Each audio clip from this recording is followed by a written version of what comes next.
Hello, everyone, and welcome to Apex Online Racing Formula One action.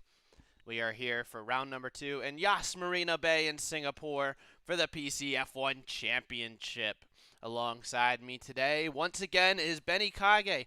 Benny, great to have you back on the booth. Are you excited for this race around this very long and challenging street circuit? Absolutely. I absolutely love Singapore, despite the fact that I never have a good finish there because of how close the walls are.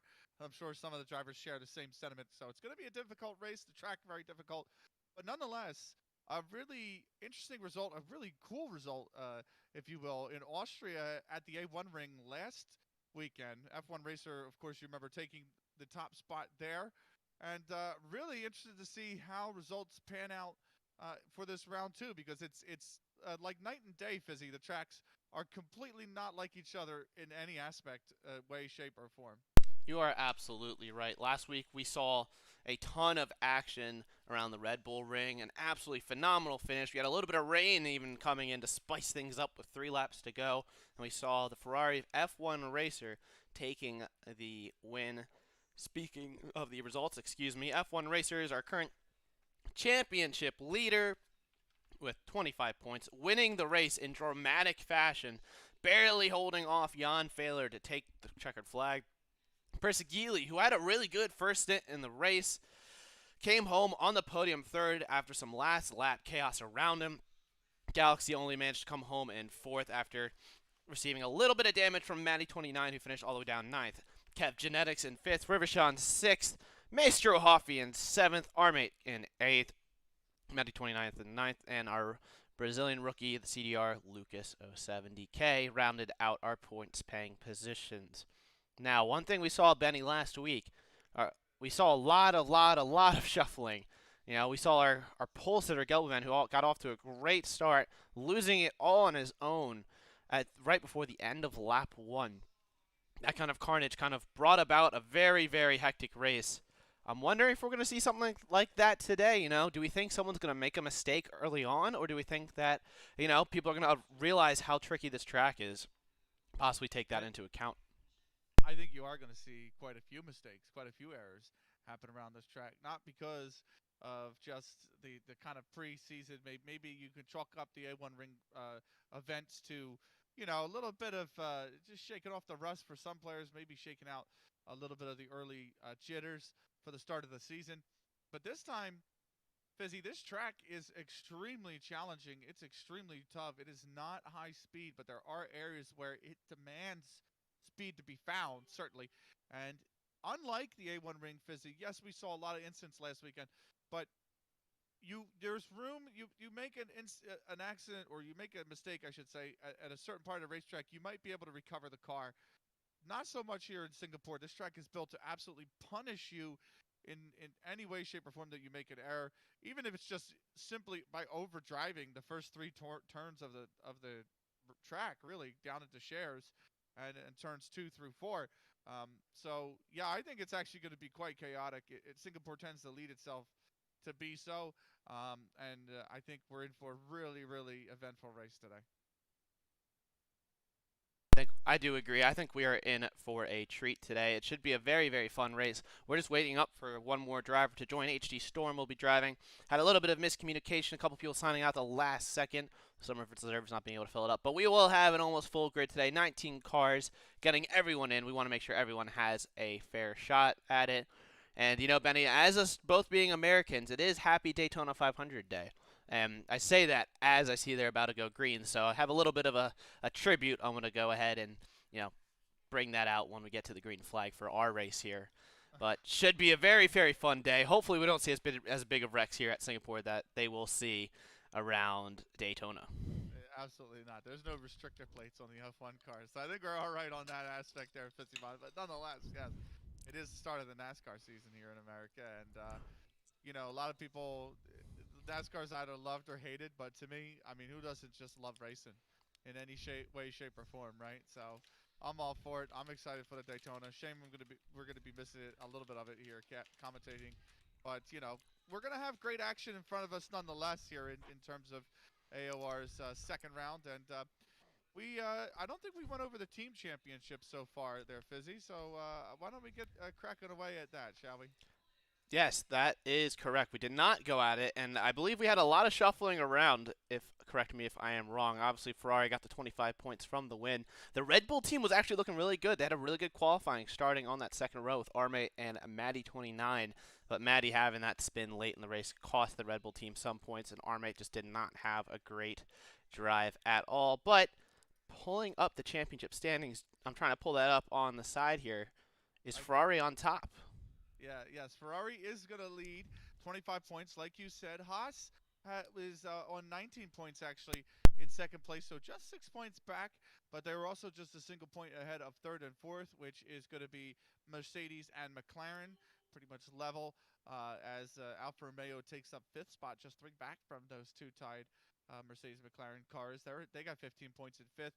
Like you mentioned, the mistake late on from Red Bull Racing is going to drop them down to 6th position, 6 points for them. AlphaTauri was the only other team to secure points in last week's race. They get a single one, and they will slot into 7th place. Aston Martin, the highest of the teams not to score points in last weekend's race. They're in 8th. Alpine are down in 9th, and Williams say it ain't so. Let's hope it's only in this virtual season and not ahead of 2022's actual F1 season, but they are at the bottom of the grid in 10th position. Yeah, the Williams pair just did not really have the best of races last week. The same could be said about other teams, like the Alpine team did not have a good race either. The Aston Martin pair, they looked really strong. Krusek looked like he could put a lap towards the front. Never got a valid lap down in qualifying that was worth anything.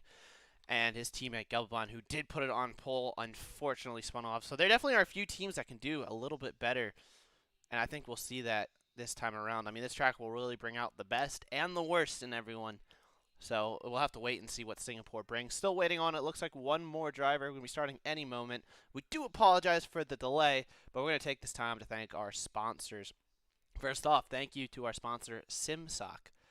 SimSok, don't just use any socks when you're driving in your league, racing, or endurance events. Use the socks that will give you the competitive edge. Now, I can speak from experience. I actually have my pair of SimSoks right here with me, and they are fantastic. They will definitely help you maximize the traction you have in braking zones, maximize your exit speed, maximize grip everywhere, and help you avoid those very pesky incidents.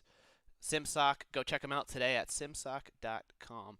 And thank you to our other sponsor, Driver61. Driver61 has a coaching academy now. Go ahead and take a look at driver61.com. They offer consultation sessions, coaching sessions, and you can use code AOR Driver61 for 25% off a consultation session plus a free coaching session today. Go ahead and check them out at driver61.com. That is driver61.com. Benny, we're loading in. You ready to go? I am so ready. That was the big thing for me last season, by the way, towards the end, is that you were going to get a pair of them SimSoks for Christmas. It's nice to see that whoever bought them for you as a gift has followed through, and you got a pair. I'm glad you enjoyed them. So. I do, yeah. They are fantastic. Been using them a lot. Definitely feel fast. I mean, Singapore, not my favorite track, but I made that clear last week on the comms. But yes, they definitely do help a lot, and they do feel really comfy. So I encourage everyone to definitely check them out. And of course, with Driver 61, you ever want to get a little bit faster in the race or whatnot, go ahead and check them out as well. So thank you to our sponsors.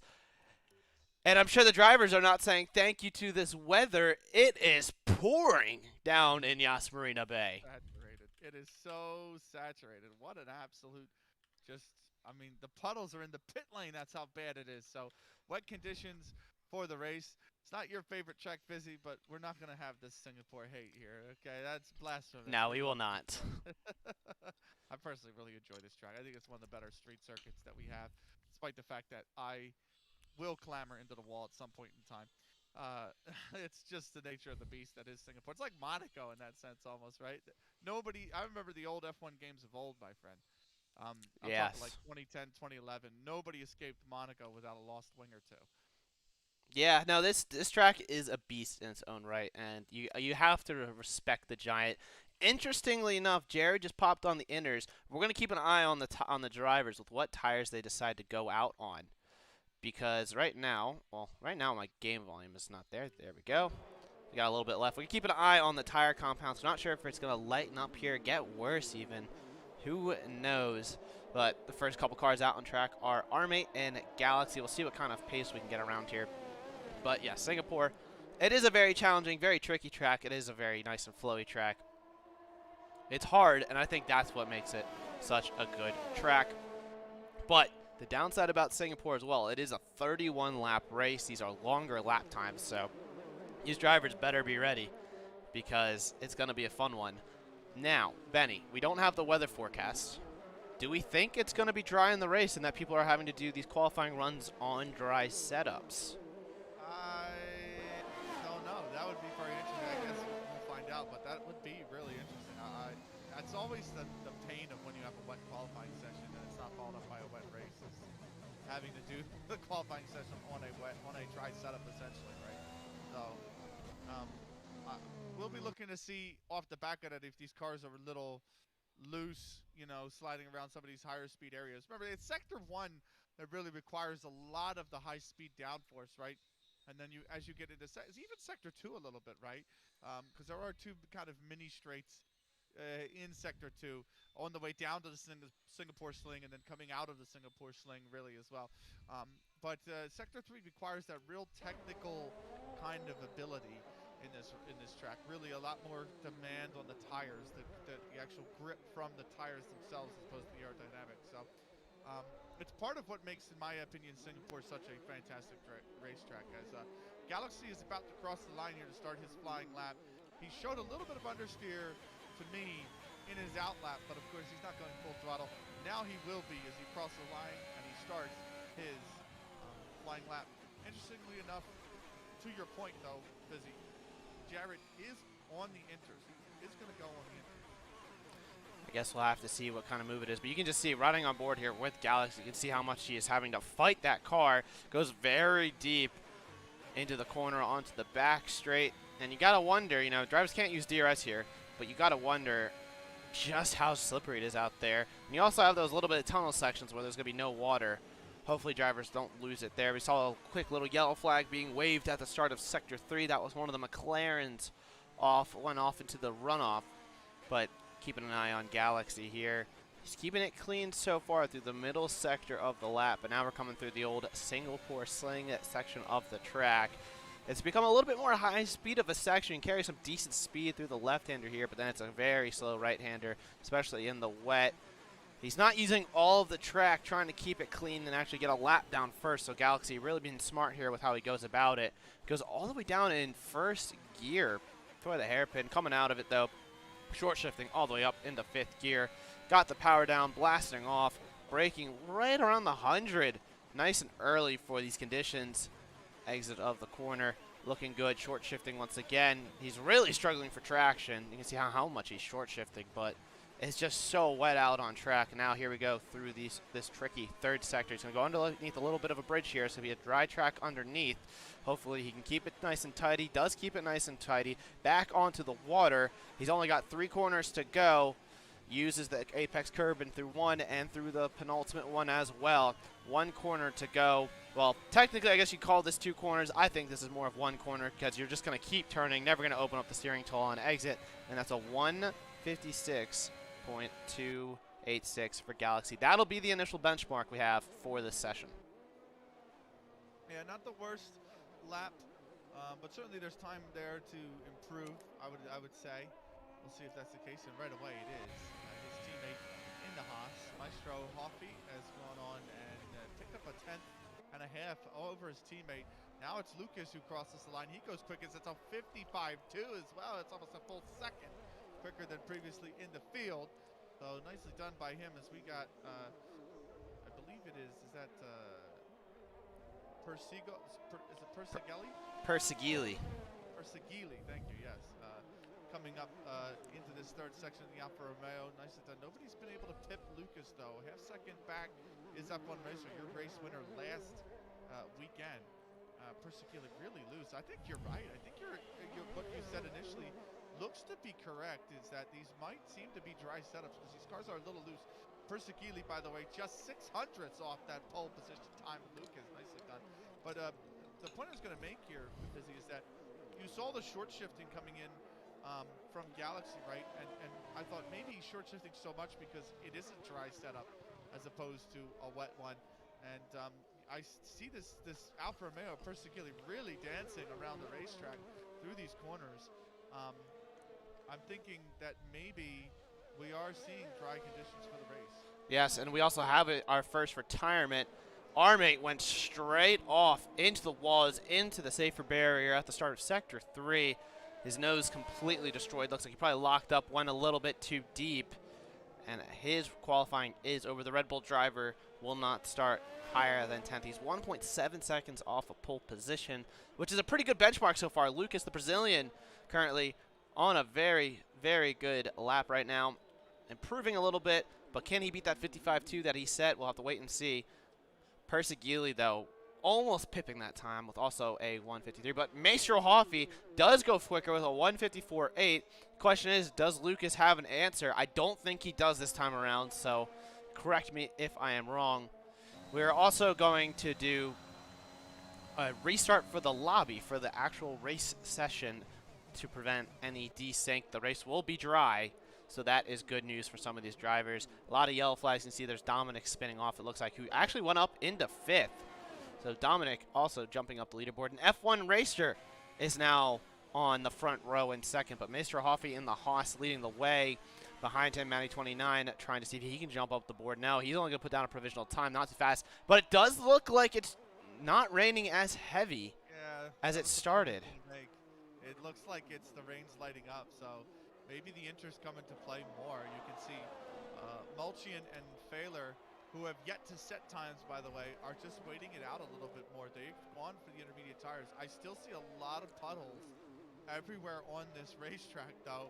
That's going to be a problem, but still, I mean, they have almost 10 minutes to play with here, Fizzy, and, you know, maybe this track dries out a little bit more ahead of, you know, the next set of laps that come in. Yeah, we'll have to keep an eye on these drivers, seeing who decides to duck into the pits. A lot of them are. It looks like Rivershawn. We got a bunch of cars in the pits right now. Don't believe anyone's really in a push lap. We just saw Jared invalidate his lap. Behind him, HD Storm and the Williams as well. Actually, he's a little farther up the road. Excuse me. But Malkin is going out on track. And he is on the inners. Yeah, it is definitely probably a little too wet. Yeah, he's already getting a little squirmy coming out of the pits in these first few corners. But, you know, it looks like, you know, it is drying up a bit. And I think waiting for the inners was definitely a smart move. It's definitely going to be inners time. But then again, you know, you make one small mistake on these tires, you don't have a banker to go with. And there goes Malkin. He goes around, keeps it out of the barrier. But I think that just proves my point right there. These guys without a benchmark or a banker lap to go off of, you know, it's going to be a little bit harder for him, I think. Definitely. It is going to be a little bit harder for him. I still think there's a lot of water on the racetrack, really. So we'll see if there's any change in the conditions further, I should say. It does look like it is. I do agree with you. I do think it's really drying up very quickly. Just a point of notice that Persigili is on an outlap already again on the inters. So you still have Maestro Hoffy, who's on track on the wets. Matty's on track on the wets. Actually, nah, just never mind. I thought for a second there the rain had stopped, but we were underneath a bridge, so of course the rain's not going to be there. Yeah, but no, first, it's only drizzling though. It's not heavy like at the start of the qualifying session. So I do think we are going to start to see some of these flying laps coming out with inters to really shoot up the leaderboard. You see F1 Racer, who is in the pits, has swapped onto the intermediate tires as well. So Kev Genetics as well on an outlap right now on Inter. So lot of drivers here who swapped over to the tire. I think it's not quite wet enough for the wet. So we will see who the first of those drivers is to cross the line with Inters. Galaxy here. Is he going to stay on wets or is he going to dive into pits for intermediate tires? He looks like he is going to dive into the pits. So he goes in. So all your top leaderboard here who are still out on the wets, in terms of Galaxy, Maestro Hoffy, Matty, I expect them to be coming into the pits now, getting on the fresh set of inters and getting back out there. The puddles, I still see them, but they are definitely less in number and intensity than even 5 minutes ago. Yeah, I definitely agree on that one. I mean, it definitely is barely raining now out there. But there's just some corners that just have so much standing water that I doubt it dries up enough for the soft tire. But, you know, you never know what'll happen. Well, 6 minutes, 45 seconds left. Malkian's going to be the first one to put in a lap on the inners. He's gone purple through Sector 1, so we're going to keep an eye on the AlphaTauri driver right now as he goes through his lap. Jan Faler, meanwhile, a little farther back, has started a lap. He went purple also through Sector 1, maybe a little bit faster than Malkin, but those are right now the first two drivers out on track on the inners trying to get a time down. Yellow flag in Sector 3, I believe that is either Rivershawn or Kev Genetics. By the looks of it, that is Rivershawn. You know, it doesn't look like he has any damage on that Mercedes, but it seems like there's been a couple corners that are just catching drivers out. Just a little bit left and right here as Jared goes up into 9th, with a 156.1 on the wet. So he still has not changed onto those intermediate tires, interestingly enough. But back to Malkin. Very, very squirmy. Right out of the corner where we saw our mate just absolutely get murdered by the wall. And it looks like the inners are just harder to handle because of all that standing water, like we were saying. And, you know, it's going to be a real bear as he barely misses the wall, going into the tunnel through the final sector. 3 corners to go. What does the AlphaTauri driver have in him? We'll have to wait and see because Jan Faler is right behind him as well. Will these drivers put it up into the top 6 as they cross the line? It only is good enough for P9. It only does a 155.8, but Jan Faler's right behind. What does the rating champion do? He does a 153.0. There we go. Inners are 100% faster. He is 1.8 seconds clear of P2 right now. Phenomenal lap by the German driver.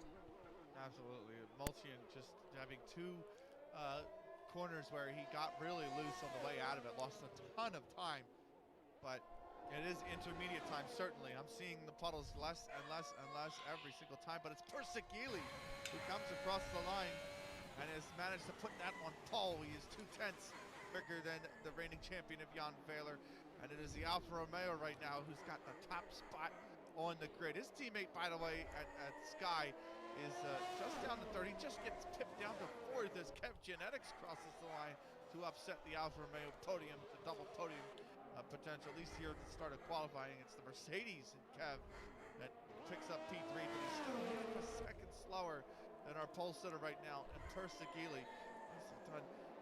It is going to be Jared, I believe, coming. Oh no, he's dived into the pits. I beg your pardon. But it is going to be Rivershawn next. He's invalidated this lap, so over to I believe HD. Is it HD Storm? No, it is actually. I'm sorry. It's is that Taisu? I believe it is Taisu. Yes, Taisu is on the wets and going for a hot lap time. This is going to be a really slow. You can see he's actually the Alpine's holding up the car behind him. It is actually Lucas who goes quick on the intermediates, a 152.4.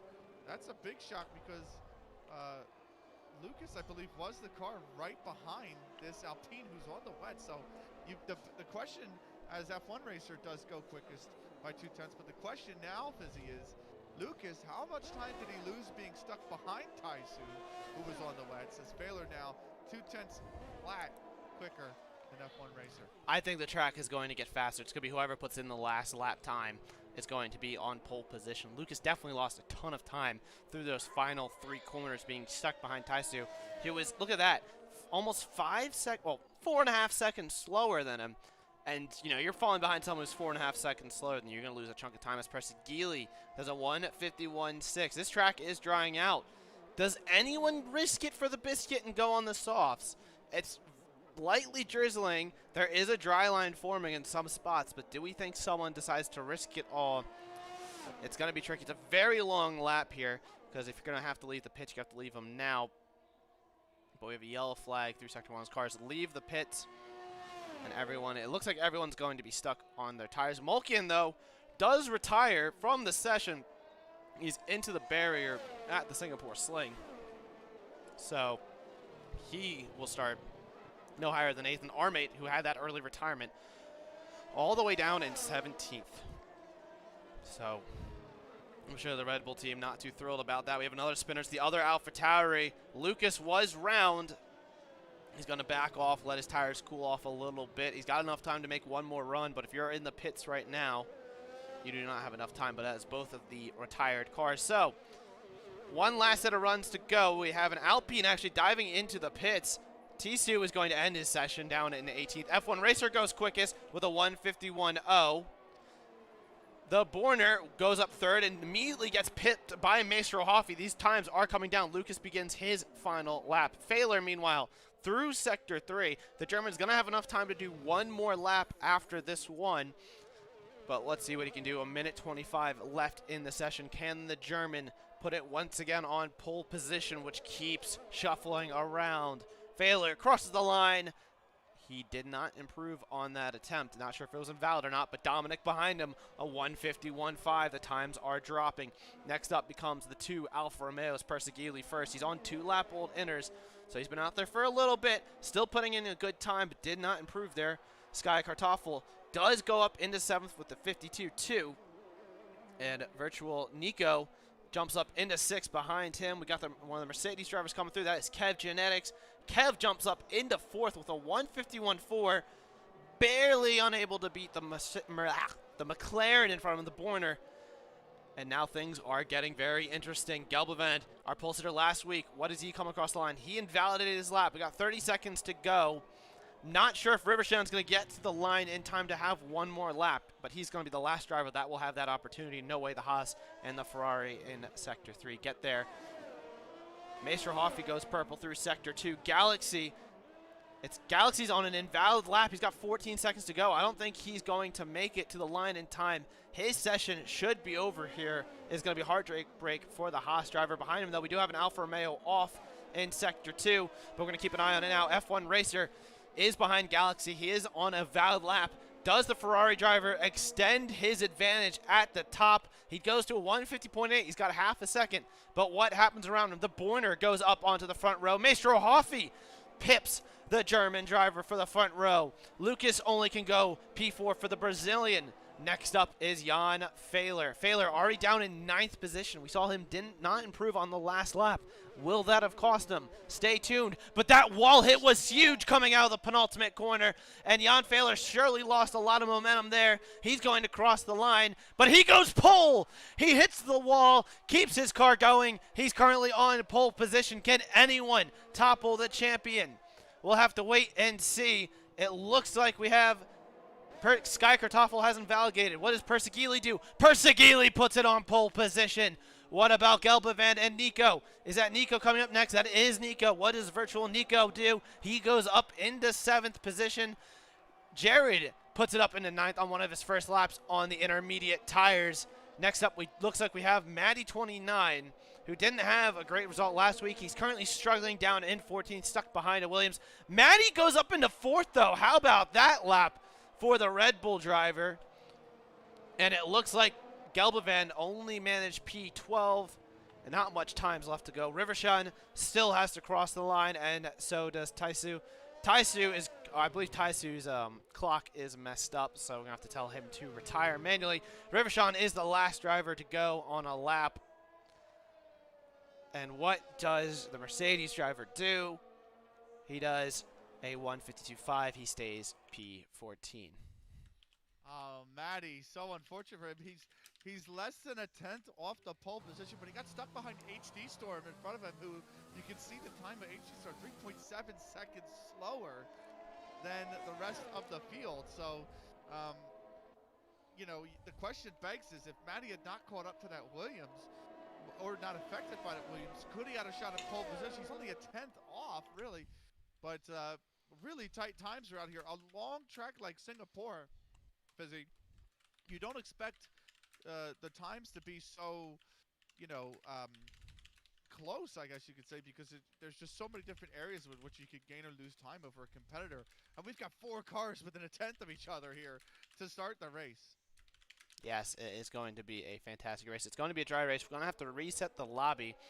I tried pinging Taisu to let him know that his current lap is void, because he did have to rejoin the session. I believe his game accidentally unmerged and made his own solo session, and that is a rare glitch that does happen. So he had to rejoin the lobby, and when you rejoin a lobby mid-qualifying session, you don't get the updated timer for the session. And so I think that is the issue we have run into.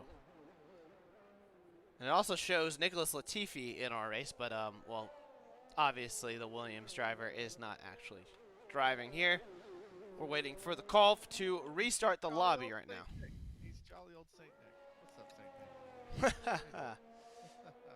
No, but really, what an intense qualifying session. It has to be said. That is fantastic stuff. A tenth of a second for four cars, I should say. So the top four really just absolutely on the limit and absolutely neck and neck with each other. The start's going to be huge. So it's just such a surprise. It's just incredible that to have a field that close, really. And I mean, you still look at like big names too. F1 racer last week's winner, Fizzy. He's in 5th place. He's all the way down in 5th. So really, what a phenomenal qualifying session that we had here in the wet in Singapore. Yeah, it really was a phenomenal session. Persigili does get pole position. The Finnish driver pipping Jan Faler by 33 thousandths of a second. Maester Hoffrey starts 3rd. Matty 29 with another great qualifying in the Red Bull starting 4th. F1 racer down in 5th. Kevin Nex 6th. The Bourne McLaren driver starting in 7th. Lucas in 8th. Virtual Nico in 9th. And Jared rounding out our top 10. We're going to go ahead and wait here as the lobby gets rebuilt.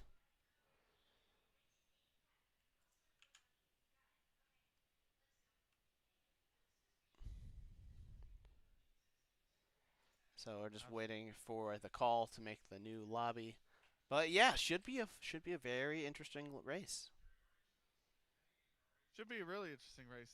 We saw, we mentioned about the mistakes, right, in the pregame and or the pre-race, I should say.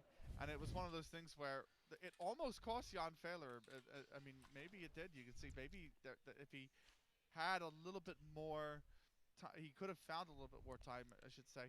Had he not scraped the wall, he still put it on pole. He was pipped to pole, obviously, but one of these things that maybe, these mistakes that you make around Singapore are just so punishing, and that could have been the difference between him starting on pole and him starting where he is, which I believe in 2nd place.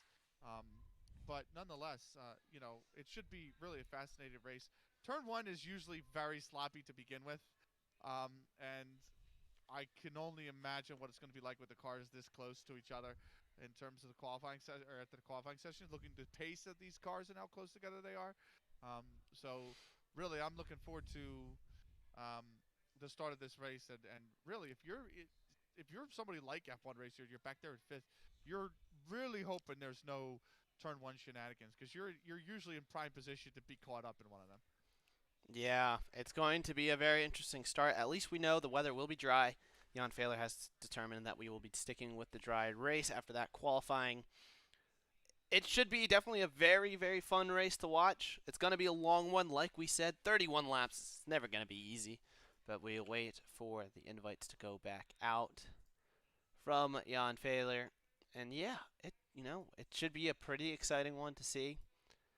And I'm looking forward to it. Singapore always is eventful. Now, question remains, how many safety cars will we get? Will we even see one? We didn't see one last week in Austria. Will we get one here this week? That is what we'll have to wait and see. Stay tuned on that one, because Singapore does bite, and it bites very, very hard. Yeah, the walls are going to be absolutely unforgiving around here. So really looking forward to it. I got to say, I do love this track, but it is, at least to the race's benefits, that it's a dry race, right? Had it been a wet race, I'd have said, you know what?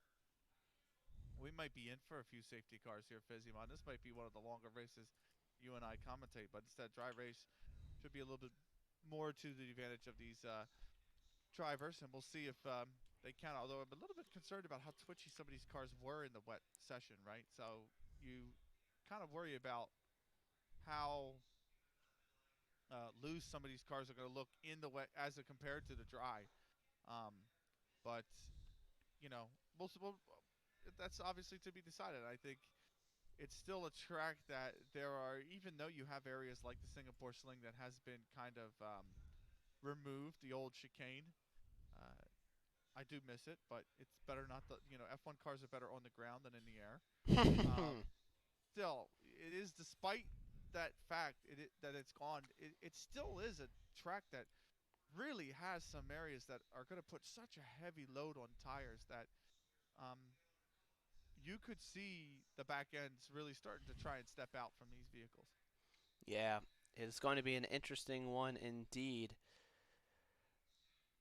I have the 500 on in my background, and some car just completely locked his rears under braking going into the pits. He was completely sideways and then recorrected himself to straighten him out before he even got to the pit entry.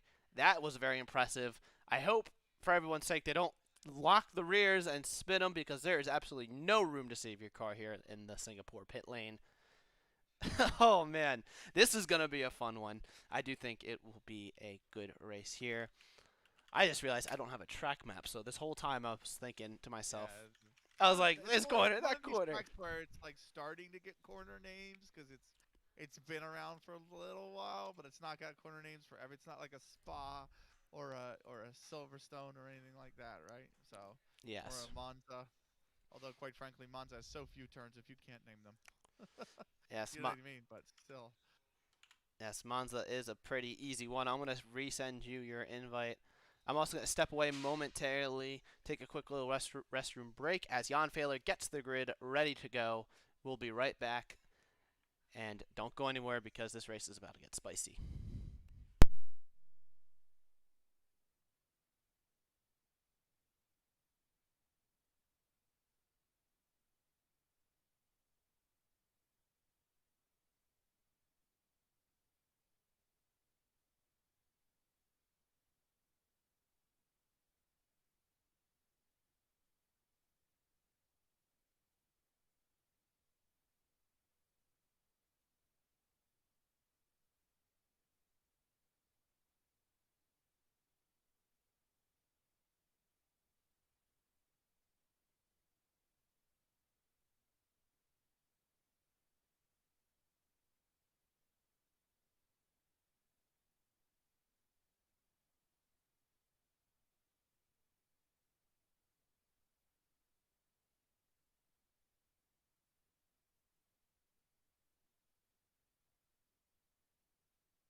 Alrighty, Benny and folks, it is looking like it is going to be time. Drivers are in their correct starting order, getting ready to line up. It is almost go time here in Giannis Marina Bay for round number 2 of the PC European Championship. While we await for the drivers to get onto the grid, we're going to go ahead and talk about some other AOR activities going on. For the meantime, just announced today the Assetto Corsa Competizione Leagues.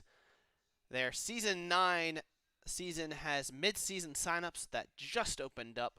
If you want to get interested, or if you are interested in driving GT3 cars in one of the best leagues for Assetto Corsa Competizione, look for no further than AOR.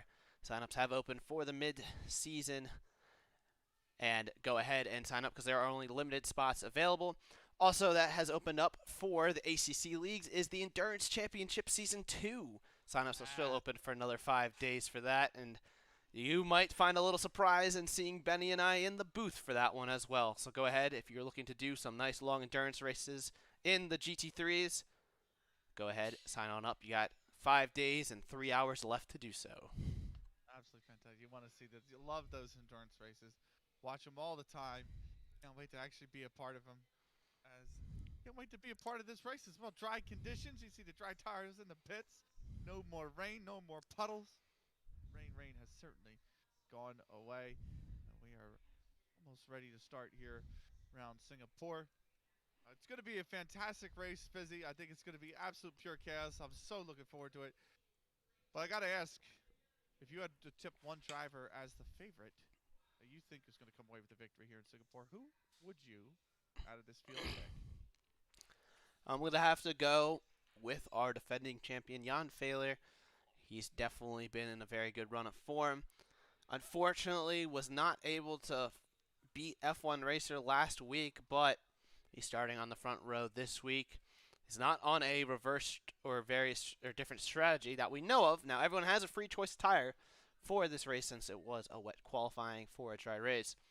But I would definitely have to go with Faler as my gut, but I'm very surprised to see Persigili up front. Now, he didn't have a good qualifying in Austria, but he had an excellent race. It's curious to see if he's going to have another good race. What about you? Who do you think is going to win this race? I'm going to go with Persigili. Because, first off, the name sounds Italian. I'm Italian. Got to represent. He is actually Finnish. Fun fact. Okay, he's gonna absolutely hate me for the fact that I just said that on broadcast. But aside from that, banter aside, I actually think he looked really good in the qualify. I actually think he looked really with a lot of pace, and this is a team this is a driver that finished third in last week's race, of course. So I think this is somebody who certainly has the ability to maybe really take away the win here. I know I'm kind of chalking it a little bit here because I'm picking pole position, so forgive me for that. But she showed good quickness on those tires, and maybe you get to a more technical track, and it's something where Persigili can shine on, as opposed to, more so than the rest of the field, I should say. So maybe that's where we get a win from Alfa Romeo today. I guess we'll have to wait and see. Interestingly to note, the top 13 all starting on the medium compounded tire, but then that's where it gets spicy. Rivershawn down at 14th on the hards. Mulkian does elect to start on the mediums, like the 13 cars ahead of him as well. HD Storm and Galaxy on the hards, and then Tisu on the soft. So, the Alpine driver electing to go for the soft rubber to get a good start, get some track position, maybe hoping for an early safety car, come in, pit off of those tires, since the softs do not like to last around here. And then Armade on the hard compounded tire. I do think seeing Taisu on the softs is going to make that first lap interesting. He's going to be a lot quicker to start this race. Fresh set of softs, definitely a little better than starting on worn softs, but it's not going to be the best tire on the race here.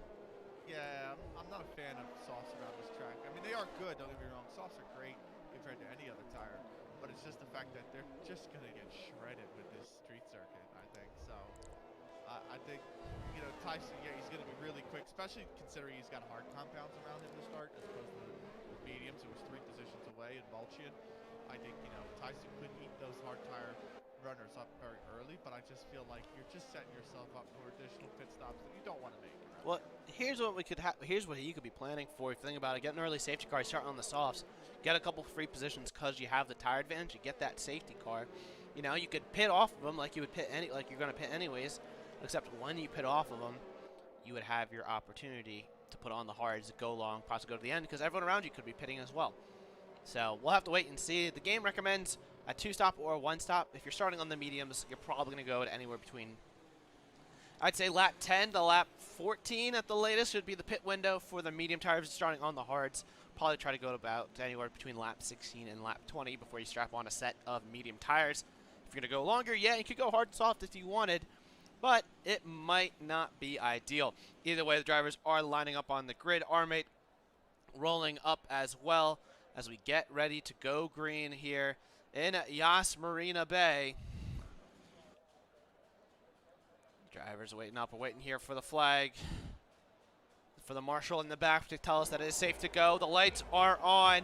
Here we go, 3, 4, 5 lights, and boogity, boogity, boogity, let's go racing! Jan Faler gets a pretty quick reaction time, but Persigili is going to meet him there on turn 1. Faler has the inside. Persigili has the inside for 2, though, trying to go around the outside of the McLaren. He got a little bit of a love tap from the Haas behind, and Faler, it looks like he's through, but Persigili's still there. They're still side by side going through 4. Faler swoops around the outside. He has the lead, but Persigili's hot on the the tail of the McLaren. Maestro Hoffy looking to go to the right, might go 3 wide. Persigili goes up the inside, backs out the last second. Jan Faler hangs on. Matty 29 running a little bit wide in the background with Kev Genetics as well. They are double file from 5th on back. And that was a pretty clean getaway. A couple cars running a little wide. Tisu up into 15th, or Taisu up into 15th position already on the soft, so he did eat up those hard tire runners really quickly. But it is Jan Faler who gets away the quickest at the front and leads halfway through lap 1. Maestro Hoffy, he wanted to, down into the memorial turn, he wanted to really go to push the three wide runners there because he had a little bit of the race in mind, but he had so much pressure for an F1 racer. They just had to stay in front of the Ferrari, really. He couldn't risk trying to go for the move because it would open the door had he not been able to get it done for the Ferrari to overtake him. He's still running in 3rd position. F1 racer is behind him, like you mentioned, but it is Faler who is in the lead currently, as Persigili in 2nd remains to be remains on his tail, I should say. Kev Genetics, though, trying to gain a little bit of time here on Matty 29. Faler gets the quickest lap of the 43.4. He's got purple for lap 1. Taisu, like we said, absolutely eating up cars. He's going for a move here in the back. He wants to get 14th off, and is he going to be able to do it? He is going to be able to make it stick around the AlphaTauri for 14th for Taisu already on those soft compound tires. Now with him being a part of this massive train of cars, you really don't have to push too hard when you're behind these guys, because after you get to the end of the first sector, there's really not going to be anywhere you can make an overtake. Maybe at the end of sector 2 on that DRS straight, maybe. But you have to get a good run out of that hairpin.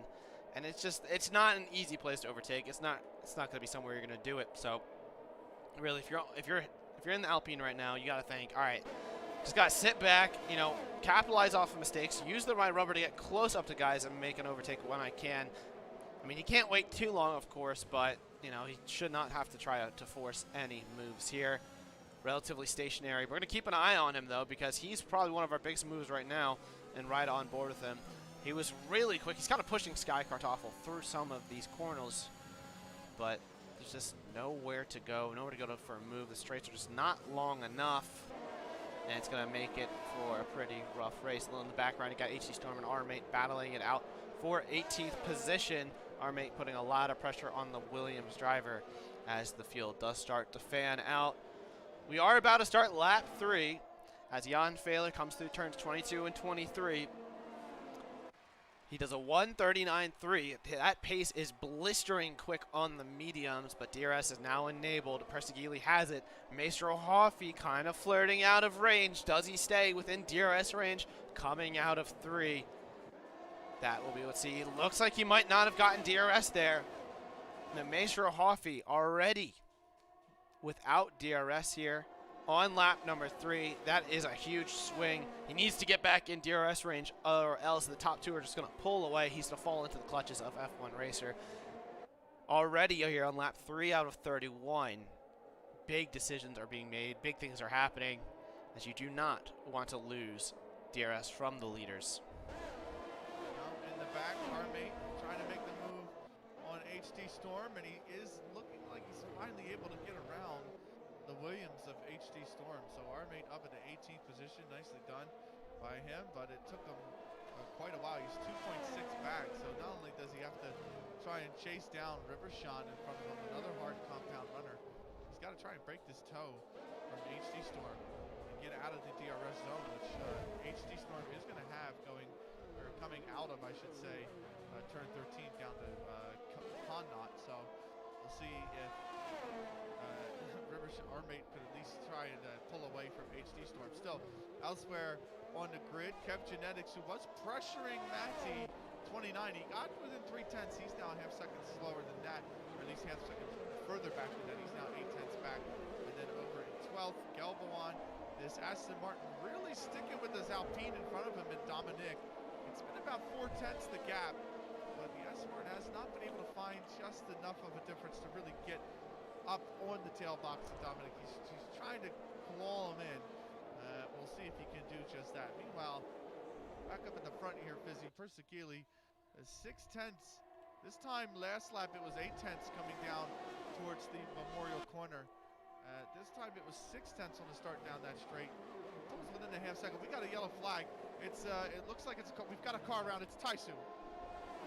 The Alpine is round. Doesn't look like it's got any damage, but those soft tires probably overheated a little bit there. Lost it on the exit coming into 4. And Taisu is now at the back of the grid. He had to get it going, get it straightened out. Lost about 10 seconds there, but that is heartbreak for the Alpine. He was the biggest mover so far. Not a lot of drivers have swapped positions, but he was one of them, able to clear all the hard runners, and now he's on softs that are a little overheated, and his day just got a lot worse than that. Back up at the front, though, Persigili is kind of staying at about that 7-8 tenths gap, closes in the DRS range, but then kind of holds station. Maestro Hoffman, meanwhile, flirting with that second gap through most of the lap, except for some reason it looks like Coffey does not get DRS down the front straight, is not able to get close enough through Sector 3, and it kind of just messes up the first half of the lap again. It's a little bit of a cycle we're starting to see. F1 Racer also, though, 1.1 behind the Haas driver. So it's very, very close between them as Maestro Hoffman gets a very good run through the last couple of corners. He's now within DRS range. He's got 2 tenths on F1 Racer through those last 4 corners. And now the Haas driver is in a little bit of a better situation. As Faler kind of stretched the gap to Persigili just a little bit, Hoffman was able to close up a little bit more. But he did just lose 2 tenths on the exit of turn number 3. So Hoffman really struggling through a couple of these corners. Actually, he's just lost a lot of time. He was 8 tenths going through 2. And then out of turn number 3, he basically lost a total of 6 tenths of a second by the time he got to Sector 2. So it looks like whatever kind of line Hoffman is taking in comparison to the cars up front, through turn number 3, it's what's costing him here because he runs it down, reels down the gap, but then turn number 3, he just loses it all. That was very weird. Very, very weird. You're absolutely right. Elsewhere on the map, you got to keep an eye on that gap between Matty and F1 Racer. Remember, F1 Racer, the DRS has been broken between Maestro and F1 Racer as well. So Matty's starting to get closer.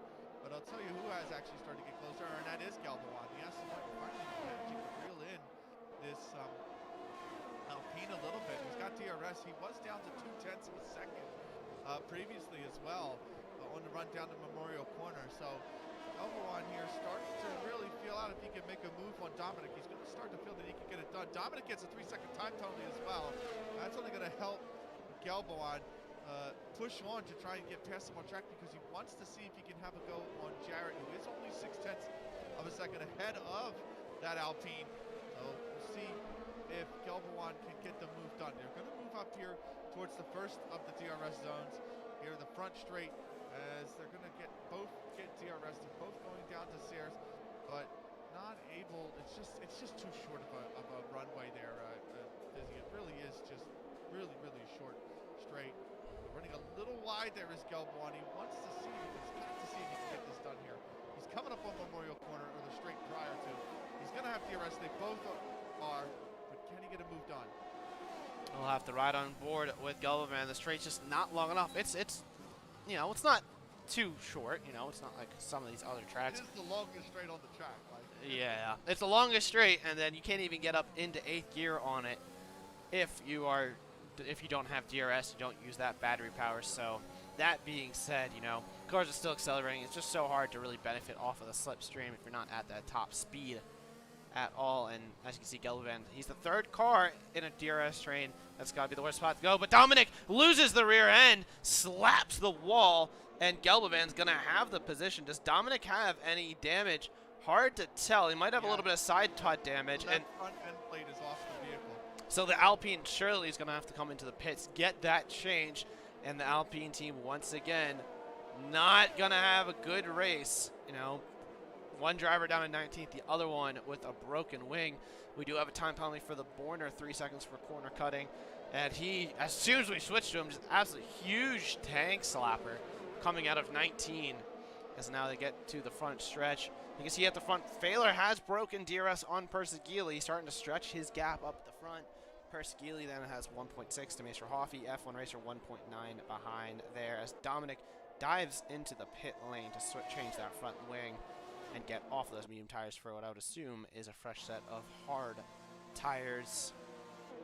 No, he's going on to another set of mediums. Interesting move by the Alpine driver. Maybe going for that two-stop strategy, see if he can make it work. The two-stop, I mean, it's not slow. It is a doable strategy. The problem with it is you need to get clean air. If you don't have clean air, it's not going to work. So we'll have to see what Dominic ends up doing. But look at Maddie. You were mentioning how he was closing in on F1 Racer. 0.2 of a second behind him. And he is looking really quick. F1 Racer maybe struggling for a little bit here. Maybe has a little bit of damage. Doesn't look like it, but F1 Racer certainly is a cork in the bottle for Maddie. Kev and the Borner behind right now as he's losing time hand over fist to Maester Hoffman. They've lost 1.5 seconds over the last 2 laps to the Just coming across Taisu, putting the fastest lap of the race. He's got a 1:39.310. It's 1/100th of a second. It's really about 2 quicker than Jan Faler's lap. So Taisu on the mediums putting on a monster lap here, taking the point away from Faler.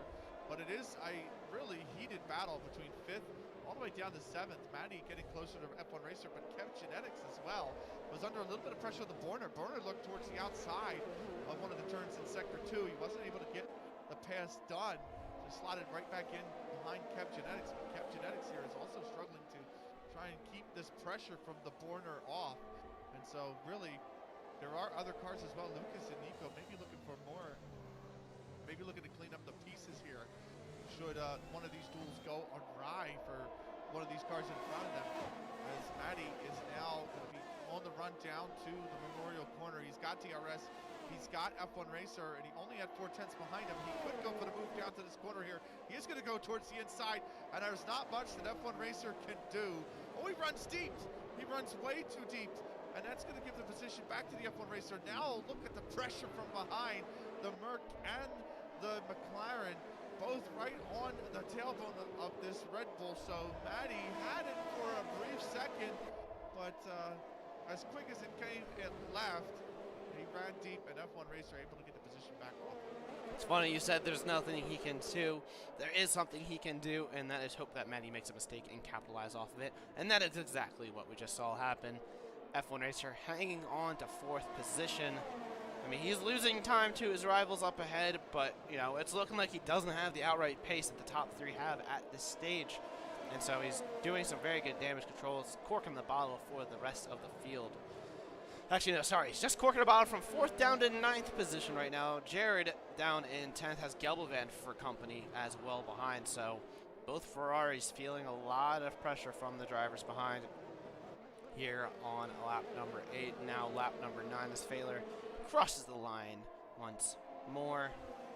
Let's see if once again, as it looks like the Borner is going to dive into the pits, going for that early undercut pit stop onto what I would assume is a set of hards. You know, I said that before, but I'm going to look at this again.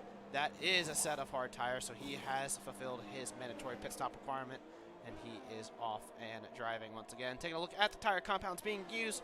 Most of the drivers on medium, except for the drivers started on the hards, and now the Borner going for the undercut. He knew he was stuck in a little bit of a train, and he was like the 4th car down. As he go back up to Maddie, he's going to go for the move once again on F1 Racer. He does stick it, doesn't go wide on the exit, and Maddie 29 in his Red Bull is up into 4th position. F1 Racer down into 5th as Dominic goes fastest overall in the Alpine. But he is all the way back by HD Storm, who Storm doesn't seem to have the outright pace that he wants right now. Really solid move, by the way. Just diving on the inside is our mate. He gets 14th off of Rivershawn. It was a really wonderful dive down into Memorial Corner.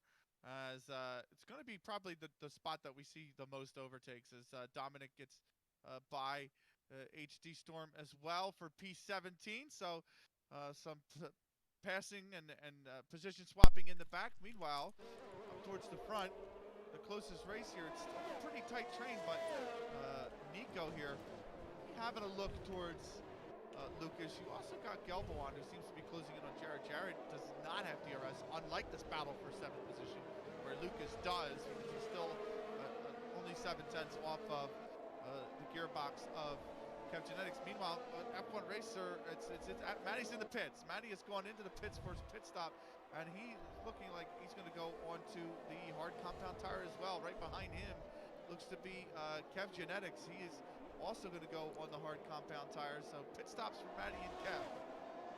Yes, going for that undercut. We'll see where they come out in respect to the McLaren of the Borner. The Borner currently coming through the penultimate and final corner right now. Flat out through it. You can see there is the Red Bull leaving the pits. Matty's going to be clear. It's going to be close with Kev, but I think Kev might have him. No, the Borner is going to get Kev. Very close. Swoops his nose in. Says thank you very much. He's going to stay ahead of Kev Genetics here. But is he in DRS range of Matty? He is not. So the Borner, unfortunately, unable to get to the Red Bull. Close enough now. He's going to have to deal with it. He's going to have to push a little bit more. He needs to get within DRS range because he can have Matty pull him along and possibly go for that undercut on the likes F1 racer Lucas, Nico, and the rest of them. Meanwhile, what we missed while we were watching that battle, Kelvin did clear Jared now. The Aston Martin on the move. Keep an eye out on our pole sitter last week. Started down the order here. Working his way up through the field. Kelvin putting on a little bit of a show. Next up is his teammate 1.7 ahead. But as the pit window is open, as we've seen, a little earlier than I thought it would be, but that's okay. We'll take a look at Jan Faler. He's going to stay out. Perskili is now 2.5 behind, stays out as well. Maestro Hoffy 1.7 behind, kind of keeping that gap to the Alfa Romeo up ahead. Top three all staying out. The question is, does F1 Racer react to the other cars pitting around him? No, he does not. But Lucas does go into the pits. The CDR driver going to put on another set of tires, presumably hards at this stage. Where will he come out in respect to the three-car train down 14th through 16th now as the Borner just unable to get within DRS range through the middle sector and now through the final sector. He's not going to have it as they cross the line. So Matty 29 in a pretty good position right now, but question is, does he have the overspeed to possibly, you know, close the gap up on Maestro Hoffy up at the front? The undercut, it can be powerful around here, but you got to be a little careful. So we'll wait and see here as we are on lap 11 now, 31. Only 1/3 of the way done with how long this lap is. It's almost a minute 40 lap at least. And we're only just 1/3 of the way done. Absolutely, yeah. It's a very long lap here. One thing to note, too, is that VTRL Nico has closing the gap to F1 Racer. He is getting very close to DRS range. Remember, he was probably the last of those cars in that train between 5th and 9th position.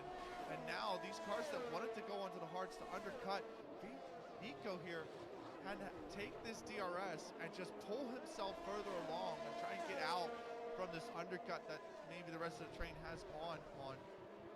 He's pulled within the DRS now of F1 Racer. And that, I think, is really going to help his cause. I'm just as interested as you are as to when we are going to see these medium compounds come in. Faler is going to go 11 on him. Looks like a little bit loose for Nico coming out of that penultimate corner, but really it's I think a huge gain for him to have cut down this tie between him and F1 Racer. He's really giving it a go. Really going to be pushing this Ferrari in just a lap or two time at the rate he is going. Yes, Sky Kartoffel and Malkian both dropping into the pits as well. They're going to go in for their mandatory pit stop as well. Sets up hard tires for both of them as well. Matty goes through, and so does the cars behind him. He still has DRS broken on the Borner, but the Borner does get within a second here. Coming through 1 and 2, loses it a little bit out on 3. Does he burn the battery? Does he get it? It's going to be close. I don't think he got it. I think he got under a second. Yeah, he did not get it. The Borner did not get DRS range. He was right there, but was not close enough. The McLaren driver doing everything he can, but it's interesting with these guys starting all on fresh sets of tires. You know, you can go long on the mediums, but it's going to be a matter of, all right, what kind of undercut are these guys able to pull on these hards? What kind of shape were those mediums in that they pitted off of compared to the guys up front? That was a huge tank stopper for the Borner, who's able to keep it going. Doesn't lose any time, impressively enough, to Matty. Very, very bold and brave move, but one thing to note now. McLarens and tank slapping, they seem to be immune to it. And they do see him indeed, but here's something.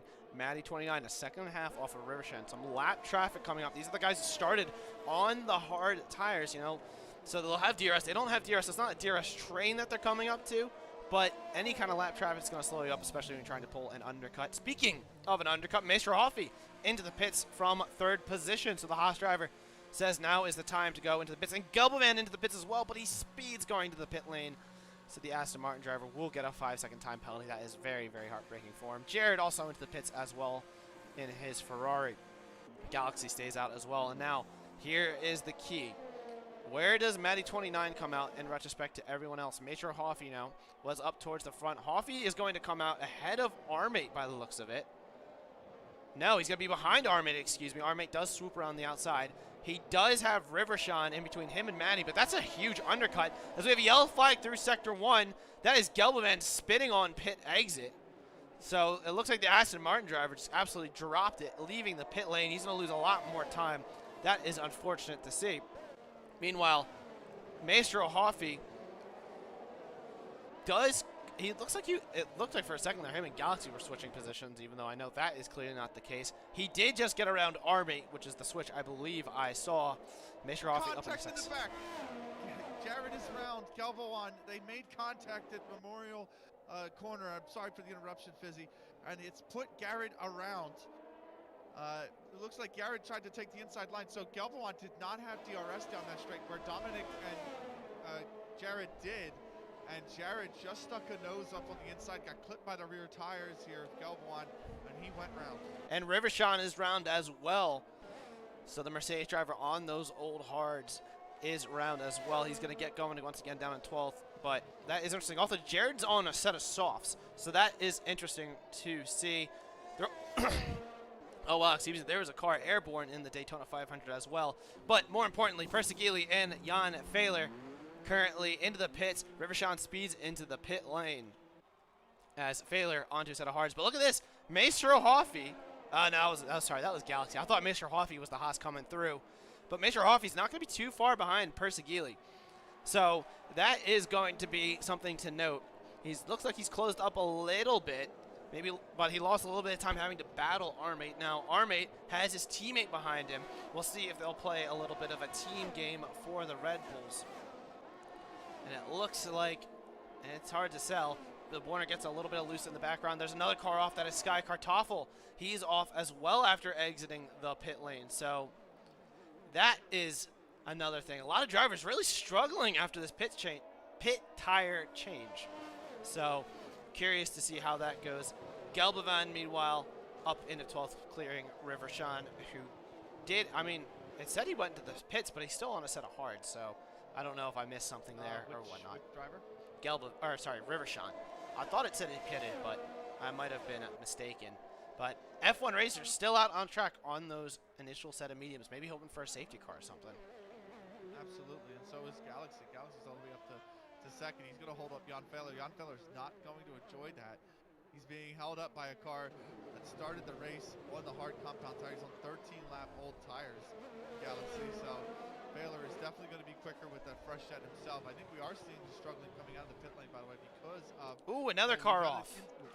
Rivershawn off once again, struggling this time at the start of Sector 3. He's able to keep it out of the wall, but he is struggling massively as well. And you're absolutely right. Faler has got to be frustrated because Persegili's almost within DRS range. Maestro Hoffey's almost within DRS range of the Alfa Romeo as well. He needs to get a move on.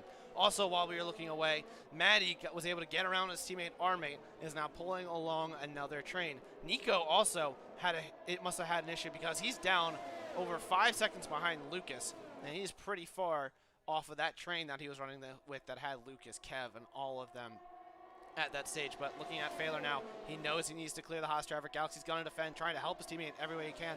But Faler's going to go up the inside, locks it up a little bit. Galaxy tries to go for a switchback, but he does not have the tire life to make the move stick here on lap 15. And there's nothing he's going to be able to do now. Persegili and Maestro Hoffey behind him. I'm sure Galaxy will probably play a team game. Maybe hold up Persegili a little bit, letting Maestro Hoffey get through. But interesting scenes to see. I would say it's job done. Maestro Hoffey was more than a second back from Persegili. Persegili was more than a second back from Faler. He wanted to pull those cars in so he can get Maestro Hoffey in contention for battling.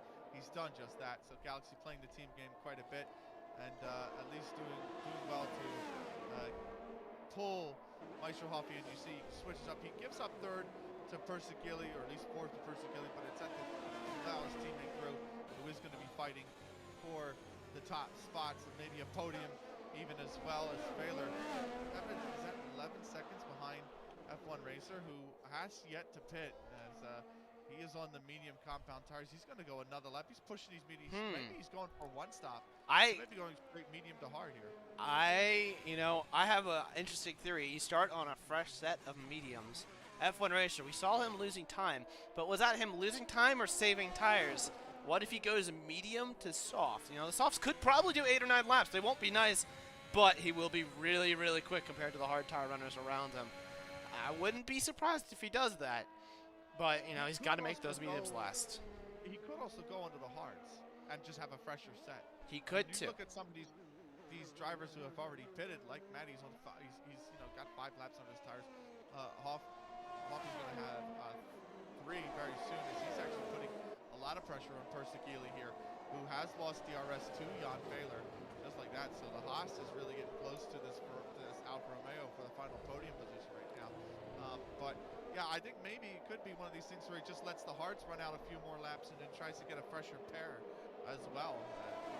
Either option would work for him. But your DRS train is back, by the way, and it's back in 8th position. It's Kev Genetics down to Gelbelwan, who those four, I should say, who are really fighting for the last 3 points paying positions right now.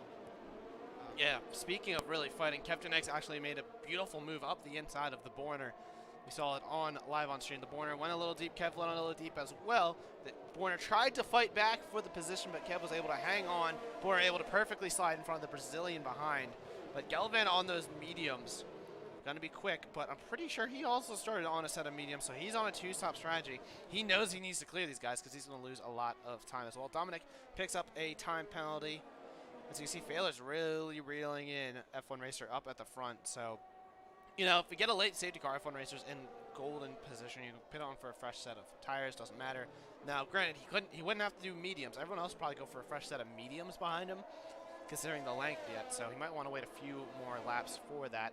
But Gelvan does make the move on Lucas going into turn number 1. But with that 5-second time penalty for speeding in the pits, it's not looking too great there. But he will carry on nonetheless. He's going to try to line up a move on the McLaren. The Born's been struggling a little bit. Remember, he pulled off that really big undercut, and the Gelvan just got a huge move on the Borner. You see up ahead, Kev Genetics going up the inside of Armate. But it looks like Gelvan's not going to be able to make the move on the Borner. Maybe on the exit here, but no, he's just going to stay behind. It looks like the Borner's able to hang on enough, but he gets really loose now. Gelvan trying to go around the outside. This has got to be a bold move, but there's just not enough room in that corner. Gelvan probably not too happy with that little bit of contact there.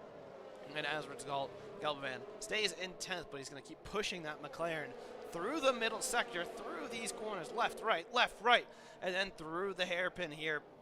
Maybe looking for a better exit here. You can see he's got better traction than those hards, but is he going to be able to do anything? Let's wait and see. They both have DRS. He goes to the inside. He goes for a little late move. They make a tad amount of contact, barely leaving enough space, and Gelbavan is through on the Borner. Hard racing, but fair, leaving just enough space for the other driver, and Gelbavan up into 9th. The Borner down into 10th. Excellent racing for both of them, it has to be said. And so, Gelbavan, nice move.